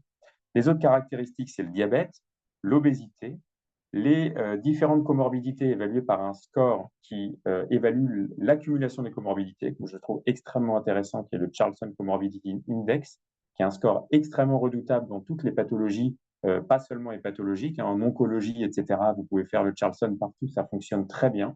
Et donc, l'idée, globalement, c'est de retenir que, évidemment, un patient très comorbide va probablement être associé à un risque de décès plus important. La deuxième chose, c'est, et ça c'est très important, c'est le séjour en réanimation.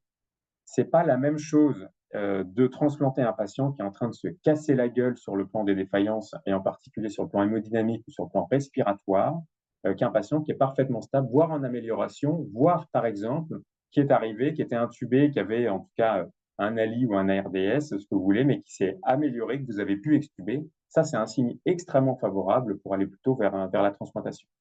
Parmi les éléments très importants qui sont listés ici, il y a vraiment, et on va y revenir, le lactate supérieur ou égal à 4 mmol par litre et le rapport P sur F inférieur à 200 qui définit dans le CLIF-OF la défaillance respiratoire. Et ces éléments-là sont très associés au risque de décès post-transplantation quand ils sont pris au moment de la décision de la transplantation. C'est-à-dire on inscrit le malade, on a l'appel de greffe et à ce moment-là, en fait, il est en train de se casser la gueule ou alors sur le plan respiratoire, il est moins bien. Il se casser la gueule sur le plan hémodynamique ou disons métabolique. Et dans ce cas-là, il faut dire non, c'est pas le moment, c'est pas le bon moment, on attend et on va réévaluer plus tard. Et là, je voulais revenir sur l'espace-temps et puis l'évolution des défaillances d'organes.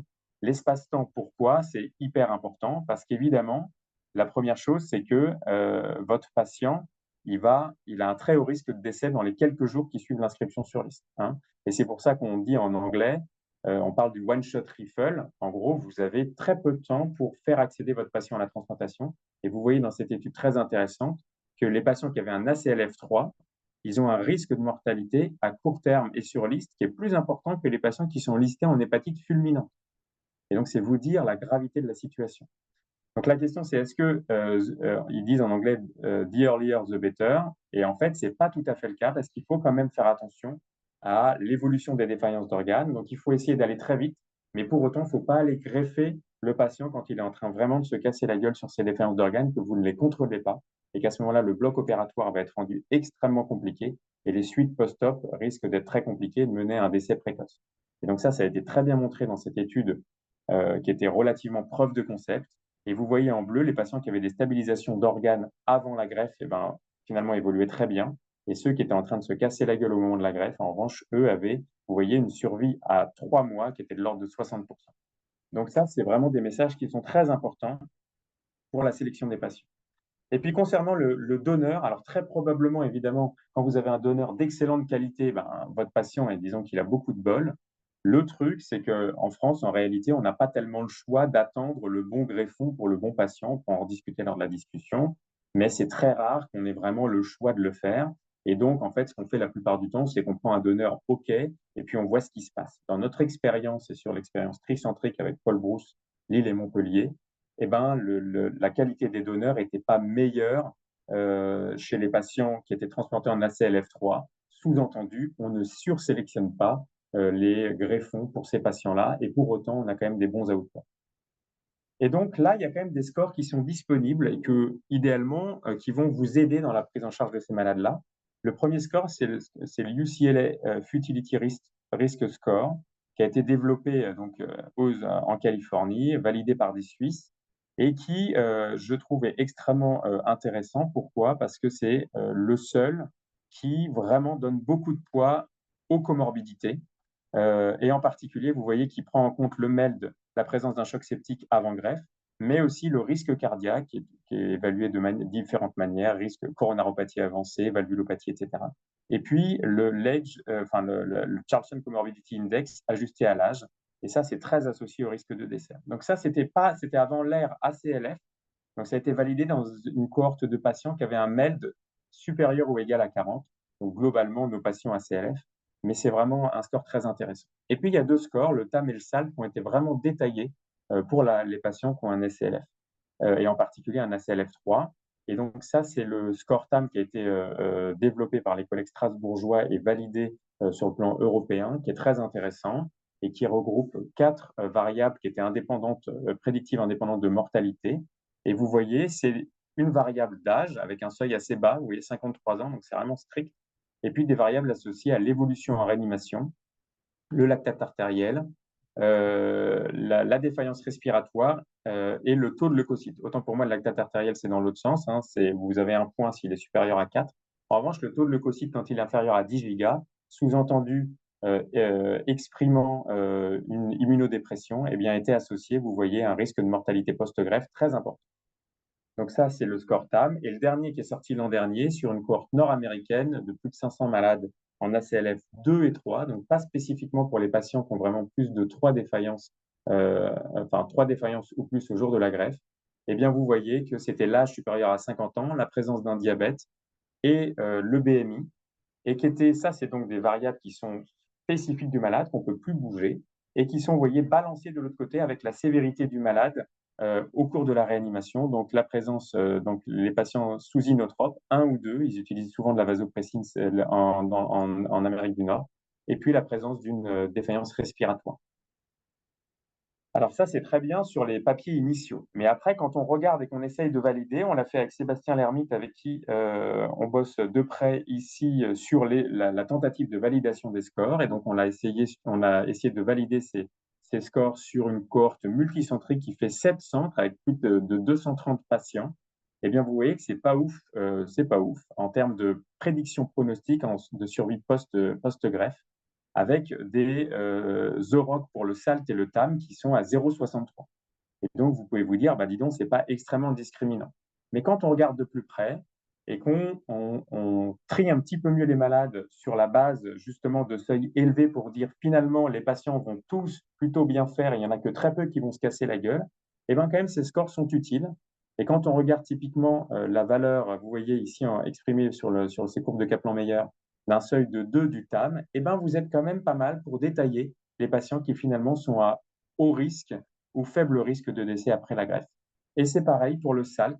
Quand vous avez un SALT, ici qu'on avait pris sur, je ne sais plus sur quoi on l'avait pris, Sébastien me redira probablement dans la discussion, mais on avait identifié, c'est forcément pas la médiane, mais je ne sais plus exactement comment on l'avait identifié. Non, on avait repris, c'est ça, on avait repris le 90e percentile comme c'était le cas du TAM, on l'avait repris ici pour le SALT, et ben vous voyez un SALT inférieur à 23, et ben grosso modo vous avez une bonne outcome espérée après la transplantation, alors qu'un SALT supérieur à 23, vous avez un risque de décès qui est élevé. Et quand on regarde plus spécifiquement les facteurs, tous ces facteurs qui étaient associés à la mortalité, on a repris tous les variables qui sont inclus dans ces deux scores. Eh bien, vous voyez qu'en analyse multivariée, les seules variables qui sortaient dans cette cohorte de plus de 230 malades, eh bien, c'était le lactate au jour de la greffe, avec un seuil de 4 millimoles, et puis le P sur F qui soit pris en continu, ici, ou avec la défaillance respiratoire. Sous-entendu, de manière absolument certaine, en tout cas dans cette cohorte de validation, le lactate et le P sur F sont associés au risque de mortalité post-greffe et vous devez les prendre en compte au jour de la décision. Alors en pratique, qu'est-ce qu'on fait? Eh bien ça c'est donc ce qu'on a publié dans le Lancet Gastro. Eh bien, quand vous avez un patient qui est admis avec un ACLF qui peut être potentiellement éligible à la transplantation, l'idée, c'est d'exclure rapidement les contre-indications à la greffe. On peut y revenir, c'est compliqué. Il y a Claire Bellec, qui est une interne de Tours, qui est venue faire un interchu chez nous et dont c'est le sujet de thèse et qui a été présenté à l'ESL. Et on voit qu'en fait, la plupart du temps, ce bilan pré-greffe, il est fait très rapidement en 2 jours, mais il skip pas mal d'éléments, en particulier pas d'épreuve d'effort respiratoire, évidemment, pas d'épreuve d'effort cardiologique, et un bilan oncologique qui est vraiment plus court. Et donc, on ne sait pas exactement quel est l'impact à long terme de ce bilan, mais en tout cas, on fait un bilan très court en 2 jours.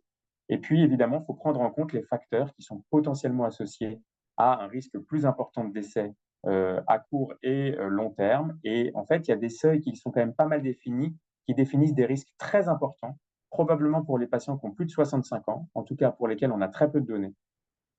Des patients qui ont un Charlson ajusté à l'âge qui est supérieur ou égal à 6, vraiment qui exprime vraiment un nombre de comorbidités très important. Et puis des patients très déconditionnés avant l'arrivée en réanimation, avec un Clinical Frailty Scale supérieur ou égal à 7. Sous-entendu, le patient était vraiment extrêmement déconditionné. Donc une fois que vous avez ça, vous faites une réunion multidisciplinaire et puis là, vous décidez d'inscrire ou pas votre patient. Si vous le contre-indiquez, là, vous pouvez discuter de soins palliatifs, etc., optimisation du traitement, sans discuter de la greffe. En revanche, si vous décidez de l'inscrire, c'est une décision collégiale, vous l'inscrivez. Et là, il y a 2 choses à faire.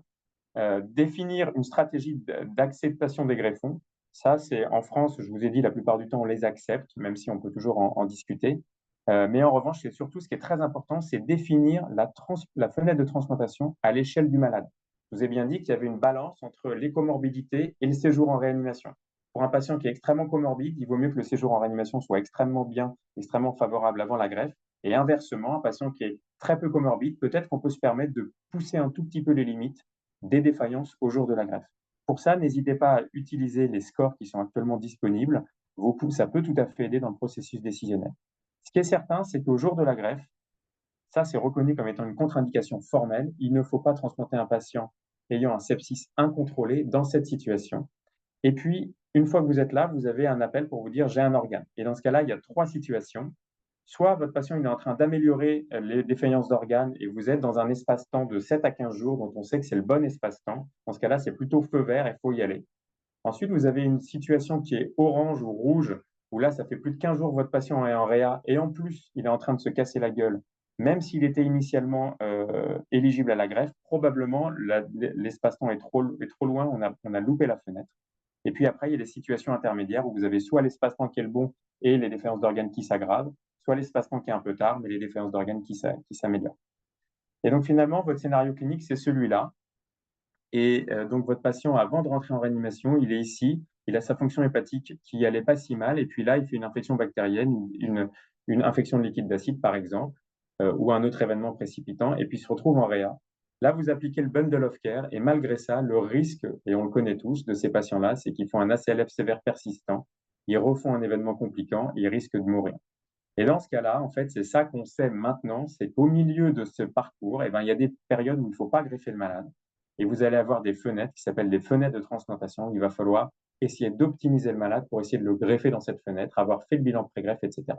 Et vous voyez que la première fenêtre est plus verte que la deuxième parce que on considère que amener un patient à la greffe plus rapidement, ça va moins l'exposer à des complications de réanimation avant la greffe et du coup optimiser son parcours patient après la transplantation.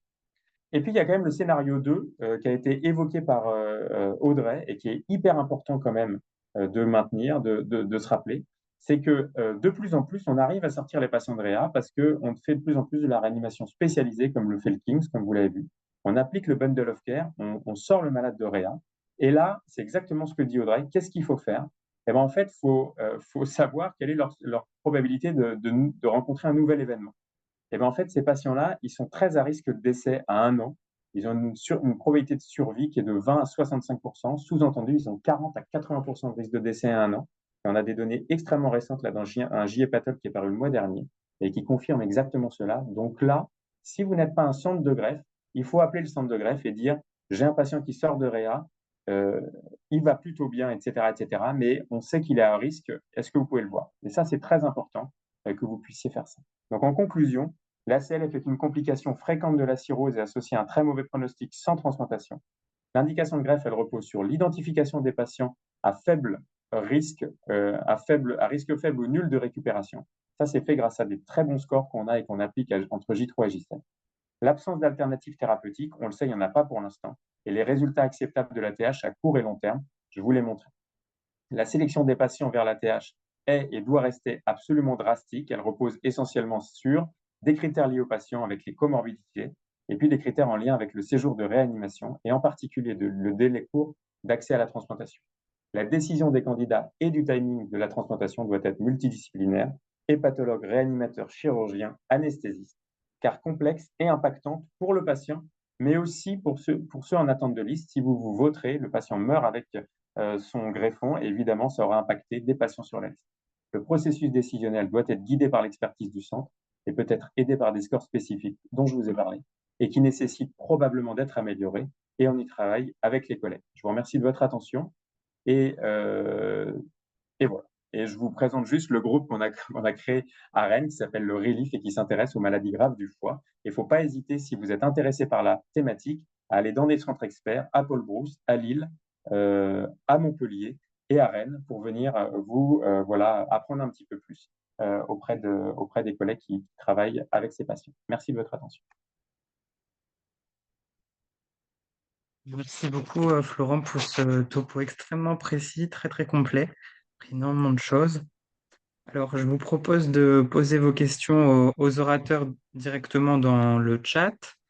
Et en attendant, j'ai peut-être une première remarque pour toi, Florent. C'est vrai que la lactatémie supérieure à 4 millimoles par litre avait l'air d'être un marqueur très robuste voilà, pour prédire le pronostic des patients. Finalement, un peu comme dans le choc septique, les différentes autres pathologies en réanimation s'appliquent aussi au champ de l'hépatologie. Est-ce qu'il y a des patients néanmoins qui ont des lactatémies élevées à plus de 4 millimoles par litre et pour autant des bons pronostics? Est-ce qu'il y a une catégorie de patients Alors, je vais te dire, ce qui est très drôle, c'est qu'on est en train de récupérer des données d'un centre italien et découvrir qu'un patient était vivant 5 ans et je viens de découvrir sa lactatémie. Il était à 23,5. Donc, bien sûr que c'est possible dans des cas, disons, des patients qui ne sont pas comorbides et pour lesquels vous avez éliminé probablement, en tout cas, une cause septique à cette hyperlactatémie. Voilà. Mais globalement, si tu prends 100 malades, tu vas te retrouver dans cette situation-là avec un seuil qui parle bien, qui est le fait qu'en fait, la lactatémie reflète vraiment la dynamique des défaillances d'organes, etc. Mais à l'échelle individuelle, ce sont des scores qui sont utiles pour la réflexion, mais qui ne sont pas des scores définitifs qui doivent te dire on y va, on n'y va pas. C'est une décision jusqu'à preuve du contraire multidisciplinaire. Et d'ailleurs, quand on teste ces scores, c'est exactement ce qu'on vous a montré avec l'étude de Sébastien. Et quand on va à Paul-Brousse et quand on va à Lille, eh bien, en fait, ces scores marchent moins bien que dans des centres non experts. Sous-entendu, ces scores identifient des variables qui sont très importantes, mais qui ne sont pas ni nécessaires ni suffisantes pour disqualifier ou qualifier un patient pour la greffe. Je ne sais pas si, je pense, Audrey et Clem, vous êtes OK, mais... Moi, je partage, je réponds aussi à une question du chat, ce qui rejoint les scores qui nous permettent, les scores restent les scores, c'est une aide aux praticiens évidemment, pour vous orienter et pour vous adresser les patients, c'est important. Après, c'est vrai qu'il y a beaucoup de choses qu'on n'a pas eu le temps de détailler, en particulier les contre-indications sur les défaillances d'organes qui vont nous faire limiter. Et parfois, indépendamment des scores, une chose peut nous arrêter et on peut aussi franchir des barrières quand il y a juste un paramètre qui... donc les choses sont évidemment plus compliquées en pratique. Juste, je réponds à une question sur VocalPen. Alors, je ne connais pas l'autre score, mais à ma connaissance, les scores qui ont été établis pour évaluer le pronostic des patients cirrhotiques dans le cadre d'une chirurgie générale, en fait, n'ont pas été appliqués en transplantation. Je dirais que la différence, c'est la gravité des patients cirrhotiques à la base. Hein. Si on fait la transplantation, c'est que les patients vont mourir sans transplantation, en tout cas plus de chances de mourir sans greffe qu'avec une greffe. Et donc, en fait, ces scores n'ont pas été validés pour poser précisément l'indication de transplantation. Je ne sais pas si ça répond à votre question. Et merci. Alors, je vais me permettre de poser une question peut-être un petit peu plus simple que le contexte général dans lequel Florent nous a amené ici, pour reprendre un petit peu le début des topos. Du coup, concernant l'ammoniémie, dosage de l'ammoniémie, en pratique, patient qui arrive en défaillance aiguë sur chronique en réanimation, dès le premier jour, on dose l'ammoniémie En tout cas, on le dans un fait à contexte Paul Brousse dans je un ne suis pas contexte de sûre. trouble de conscience. Ouais, je le répète, on le fait à Paul Brousse. Je ne suis pas sûre que ce soit utile chez tous les patients. Après, en tout cas, ce qui est bien validé, c'est le fait que quand on a un doute sur la cause de l'atteinte de la défaillance neurologique, l'ammonémie est une aide incontestable. Donc ça, c'est vraiment le message pour ceux euh, qui ne sont pas spécialistes de la réanimation du cirrhotique. Je suis tout à fait d'accord avec ce qu'a dit Clémentine sur le fait que devant un premier épisode, il faut bien sûr exclure les autres causes, en particulier réaliser une imagerie cérébrale pour ne pas méconnaître un problème traumatique, hémorragique ou autre. Voilà. Après, c'est vrai que nous, on le fait et de plus en plus, en fait, on s'en sert pour monitorer ces patients. Clémentine a aussi insisté sur ça. Hein. Une des problématiques, c'est des patients qui sont exposés à plusieurs traitements. Alors, on a parlé du danger, entre guillemets, des médicaments sédatifs à longue durée d'action. On n'a pas parlé de certains autres médicaments qui provoquent de l'encéphalopathie médicamenteuse, en particulier certains antibiotiques qui vont s'accumuler. Ceux qui travaillent beaucoup sur ça, c'est l'équipe de la Pitié-Salpêtrière avec Philippe Sultanic. Et on sait aujourd'hui que ces patients vont en fait avoir des retards de réveil. Alors, ils l'ont moins montré dans le contexte de la réanimation, mais on sait que voilà, des encéphalopathies médicamenteuses, exposition bêta-lactamine va aussi générer des troubles de la conscience. Donc, en tout cas, s'aider, monitorer l'ammoniémie, ça nous aide à incrémenter les traitements, à passer à des étapes d'hémodiafiltration continue pour des patients qui ne se réveillent pas, pour qui on suspecte un mécanisme prédominant d'encéphalopathie hépatique, en fait. Hein.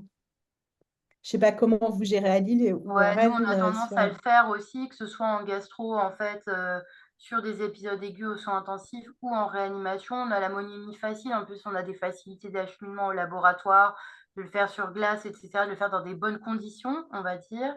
Et effectivement, on est souvent dans une situation un peu multifactorielle. Le patient, il a pris d'autres médicaments. Il est peut-être exposé effectivement à des antibiotiques. Il y a peut-être la notion que c'est un patient qui avait de manière préexistante des troubles cognitifs, des choses avec déjà finalement des troubles de conscience. Et donc, on s'en sert comme aide au diagnostic et effectivement aussi au cours du suivi de temps en temps, lorsqu'on a une absence de réveil, pour essayer de guider un petit peu le traitement en se disant que peut-être on va forcer un petit peu le traitement et être plus agressif en termes de thérapeutique. Ouais. Ce dont on n'a pas parlé, mais bon, là, c'est très spécialisé, mais on a encore quelques molécules qui fonctionnent à la marge, mais qui sont des inhibiteurs du cycle de l'urée qui sont utilisés au départ en pédiatrie pour les jeunes enfants qui ont des anomalies du cycle de l'urée. Donc, ces patients qui ont une ammoniémie très élevée, souvent peuvent répondre à ces traitements, le phénylbutyrate par exemple, donc c'est l'amonate, la ravictimanant. Attention, c'est des molécules qui coûtent très cher, donc il ne faut pas les mettre à tous les patients en réanimation, mais en tout cas, ça peut aussi être voilà, guider les traitements pour l'encéphalopathie. D'accord. Et C'est vrai justement, que pour ça, nous, on en a un usage vraiment que pour les patients qui ont un déficit du cycle de l'urée, avec des métaboliciens qui ne sont pas tout à fait en accord avec le fait de les utiliser dans le contexte de la cirrhose, des praticiens en hépato qui ne sont pas tout à fait d'accord non plus aussi. Donc, on en a moins l'usage.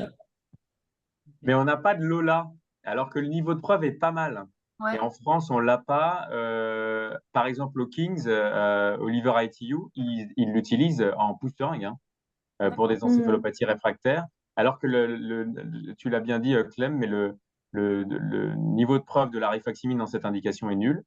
Et du coup, et d'ailleurs, bon, enfin, voilà, il y a vraiment des indications précises pour la rifaximin qu'il faut essayer de respecter le plus possible. Et là, le papier qui est sorti récemment va vraiment contre son utilisation en aigu, mais la Lola, on l'a pas en France et c'est vraiment dommage. Ou encéphalopathie réfractaire, vous avez eu un taux, parce qu'on les connaît les normes, mais sur quel taux vous vous basez pour Bah, dire très élevé ou... en gros, une ammoniémie qui est supérieure à 100, en tout cas, ça a été mieux montré dans les formes aiguës d'hépatite aiguë, mais c'est quelque chose qui doit interpeller. Voilà. Ouais, ok. Donc, au-delà de 100, après, c'est aussi, il y a une grande variabilité inter-individuelle. Et donc, ça doit aussi, c'est aussi l'intérêt de le faire, je dirais, à baseline, c'est aussi de comparer le patient dans son suivi par rapport à lui-même. Et justement, chez ces patients-là, une question peut-être un peu bête et un peu générale, mais chez des patients qui sont cirrhotiques, qui ont des varices œsophagènes, etc., quid de la sonde nasogastrique chez ces patients-là? Parce que moi, je sais que dans notre propre hôpital, les avis ne sont pas les mêmes. Et entre les hépatologues, les avis ne sont pas les mêmes, en fait. Ah, personnellement, aucun souci sur une gastrique. Peu Vraiment, importe s'il y a zéro. eu ligature, pas ligature, si c'est connu, S'il vient antécédent ou d'être pas. ligaturé il y a 6 heures, évidemment que tu vas le contre-indiquer, tu vas éviter d'aller te mettre dans une situation problématique. Après, vraiment, la gastrique, y compris en cas de varices de grande taille ou même l'ETO, d'ailleurs, c'est Ouais. théoriquement pas une contre-indication. Il faut se Ok. battre un petit peu contre ça. Bah, justement. Voilà. Ok. Bah, Bon, merci. ça a été bien montré il y a déjà même Mm. beaucoup d'années, même les plus jeunes ici, même Florent ne doit pas connaître cette étude de Nicolas Carbonel, enfin voilà, sur des études randomisées où vraiment il n'y a vraiment pas de sujet sur la gastrique, même en épisode, même au moment de la phase aiguë de l'hémorragie digestive. Ok. D'accord, il y a eu des études randomisées qui comparaient lavage gastrique versus son plus érythromycine. Et donc voilà, encore une fois, comme je le dis toujours, même aux plus jeunes, si ça saigne avec une sonde nasogastrique, c'est qu'il fallait y aller en endoscopie, quoi, faire un peu plus. Ouais, le mécanisme, c'est le mécanisme de la rupture de VO, c'est l'hyperpression dans la varice Ouais. et pas la lésion sur la Mm. varice par un corps étranger. Voilà, et c'est jamais ça qui provoque le saignement. Mais justement, je trouve que c'est pas encore assez clair parce qu'on a eu le débat il y a encore 3 jours et je me suis dit que bah, c'était l'occasion idéale d'avoir votre avis. Bon, il y a même les recos qui datent d'il y a 10 ans le mentionnent noir sur blanc. Hein. C'est pas une contre-indication. Et Et on a quand, Zakia qui avait des questions aussi. et quand il y a un risque d'inhalation sur une hématémèse massive, est-ce que ça vaut la peine de mettre une sonde nasogastrique? Et de protéger les voies aériennes, d'intuber le patient, parce que si tu as vraiment une hématémèse massive et que tu Ouais, crains pour l'inhalation, pour l'intuber, pour lui faire le geste. Voilà, donc, la sonde nasogastrique, dans ce cas-là, si tu veux, quand c'est vraiment massif, va pas aspirer le sang, c'est vraiment la protection des voies aériennes par la ventilation mécanique. Hein. Ah, d'accord. Et ça vous arrive parfois chez les patients qui ont une aggravation de l'encéphalopathie hépatique sur des benzodiazépines de longue durée d'action, de les mettre sous flumazénil?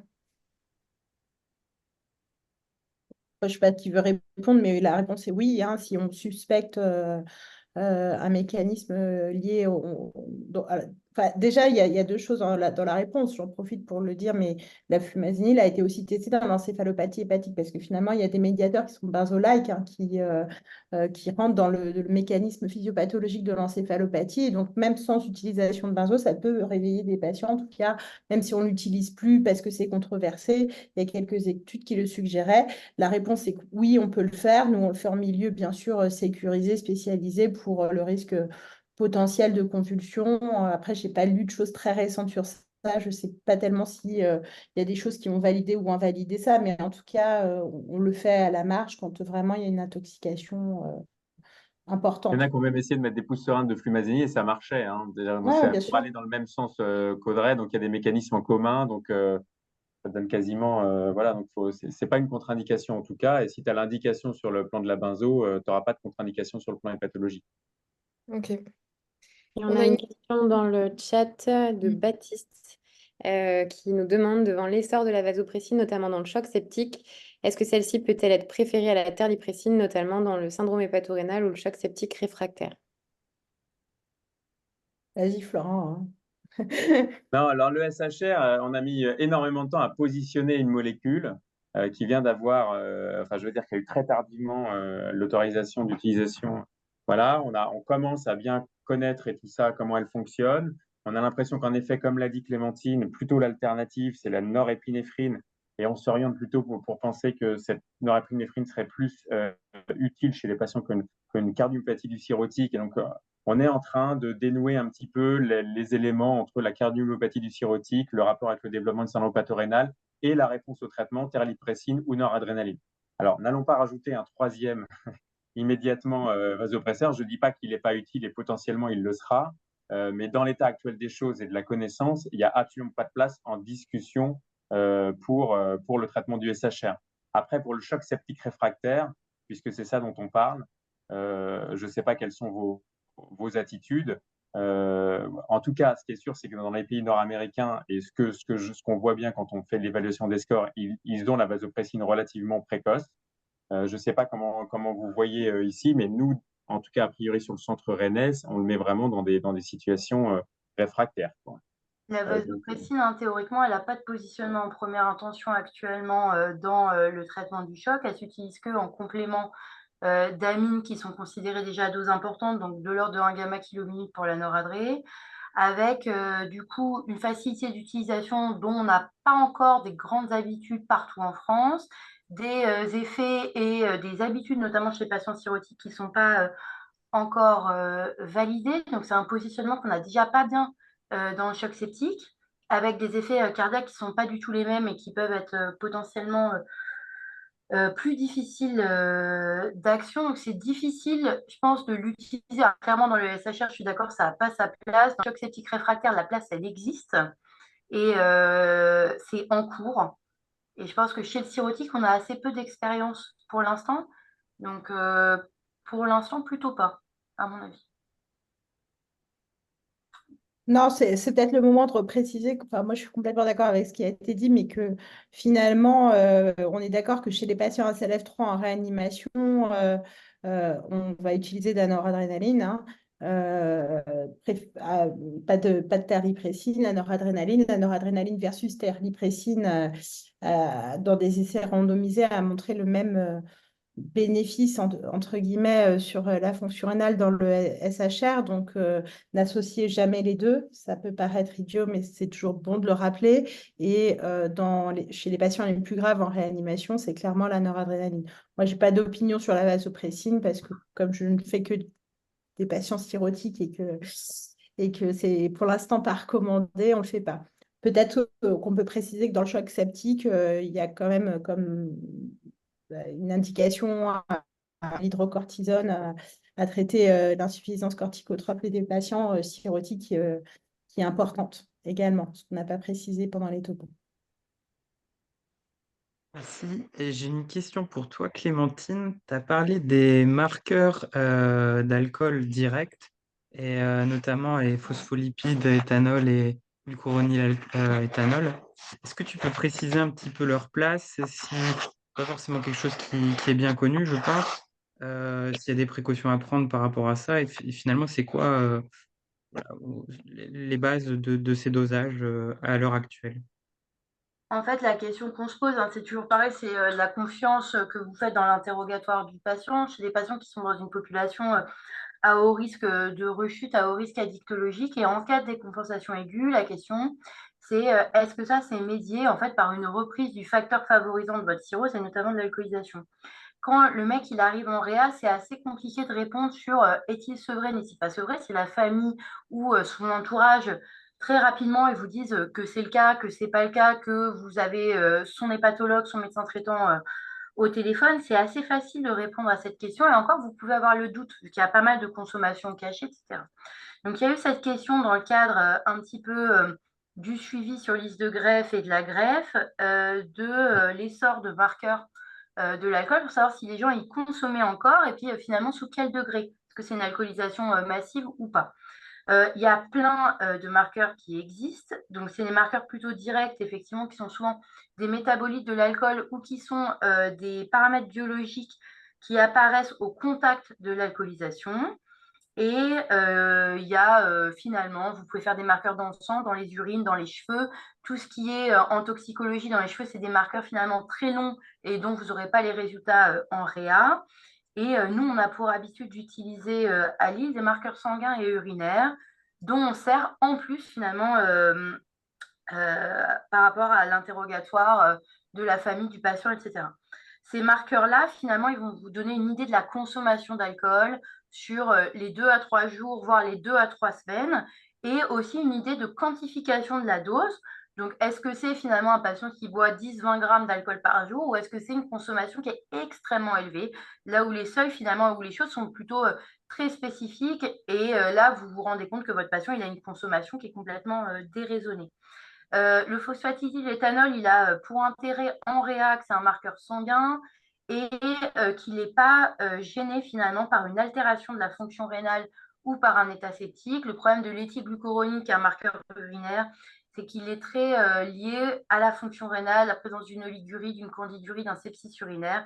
Et donc, vous pouvez vous retrouver avec des résultats positifs qui ne veulent pas forcément dire que votre patient, il a eu l'accès finalement à une consommation alcoolique, peut-être qu'il a fait des bouches, qu'il a eu finalement une espèce de fermentation, etc. Donc c'est un peu plus difficile de conclure. Tout l'intérêt, c'est de vous donner un truc de plus à discuter avec les pathologues pour vous dire, bah, ce patient, finalement, on ne le connaît pas très bien, mais il est sevré, le centre qui le suit n'avait pas forcément toutes les informations et nous, on a déjà ce truc-là de dire qu'il n'a peut-être pas bu depuis un moment. C'est un truc en plus. Et je trouve qu'en réa, notamment, et je pense que tu le sais, parce qu'à Lille, c'est beaucoup comme ça, on a souvent cette problématique, un cirrhotique lié à l'alcool, qui considère souvent qu'il n'est pas sevré. Et que ça, c'est un frein majeur à son projet de transplantation. Et que du coup, ça donne un marqueur un petit peu plus objectif avec le fait de dire, bah si en fait, il est sevré, faut le pousser, faut y aller, probablement, plutôt que de dire, ouais, c'est un mec qui picole. Voilà. Ouais. Je pense que c'est Je pense ça, qu'Audrey potentiellement. a une remarque. Enfin, oui, rapide parce que le temps passe, mais effectivement, enfin, j'adhère à ce que dit Clémentine. Juste, toutes les équipes n'adhèrent pas aux biomarqueurs, en particulier ceux qui travaillent avec des addictologues, parce que, en particulier sur les marqueurs de longue durée, comme l'a expliqué Clémentine, il y a aussi, comme le MELD, un désavantage pour la population féminine en comparaison à la population masculine parfois. Donc, c'est vrai qu'il y a aussi des enjeux éthiques qui sont importants. Juste pour rappeler que, voilà, on est en 2024, vous êtes des jeunes réanimateurs, on a parlé de l'admissibilité des patients en réanimation. Il faut aussi que nous, hépatologues, on ait un discours cohérent. On a d'excellents résultats de la transplantation pour maladies alcooliques et l'hépatite alcoolique. Alexandre Louvet, qui travaille à Lille, a communiqué là, à notre dernier congrès européen sur les résultats à 7 ans d'une étude comparative de patients ayant une cirrhose alcoolique et sevrés versus ceux transplantés sans sevrage ayant une hépatite alcoolique aiguë. Encore une fois, des patients sélectionnés, mais une survie à 7 ans qui est meilleure que chez les patients avec un sevrage de 6 mois. Donc, pour dire que, et surtout, des résultats bien meilleurs que beaucoup d'indications de transplantation hépatique, en particulier le cancer du foie. Donc, c'est toujours difficile d'opposer les malades les uns aux autres, mais il y a un jugement vis-à-vis de l'alcool qui existe encore, et je rejoins Clémentine, il faut continuer à faire bien cette sélection pour avoir de bons résultats, mais il est important surtout de rappeler aux réanimateurs les plus généreux de ne pas stigmatiser les patients qui boivent de l'alcool, qui ne sont pas sevrés. C'est des enquêtes longues pour constituer leur parcours de vie et surtout arriver à avoir des facteurs prédictifs d'arrêt et d'adhésion au programme de soins sur le long terme. Donc l'alcool seul et sa consommation seule ne suffisent pas.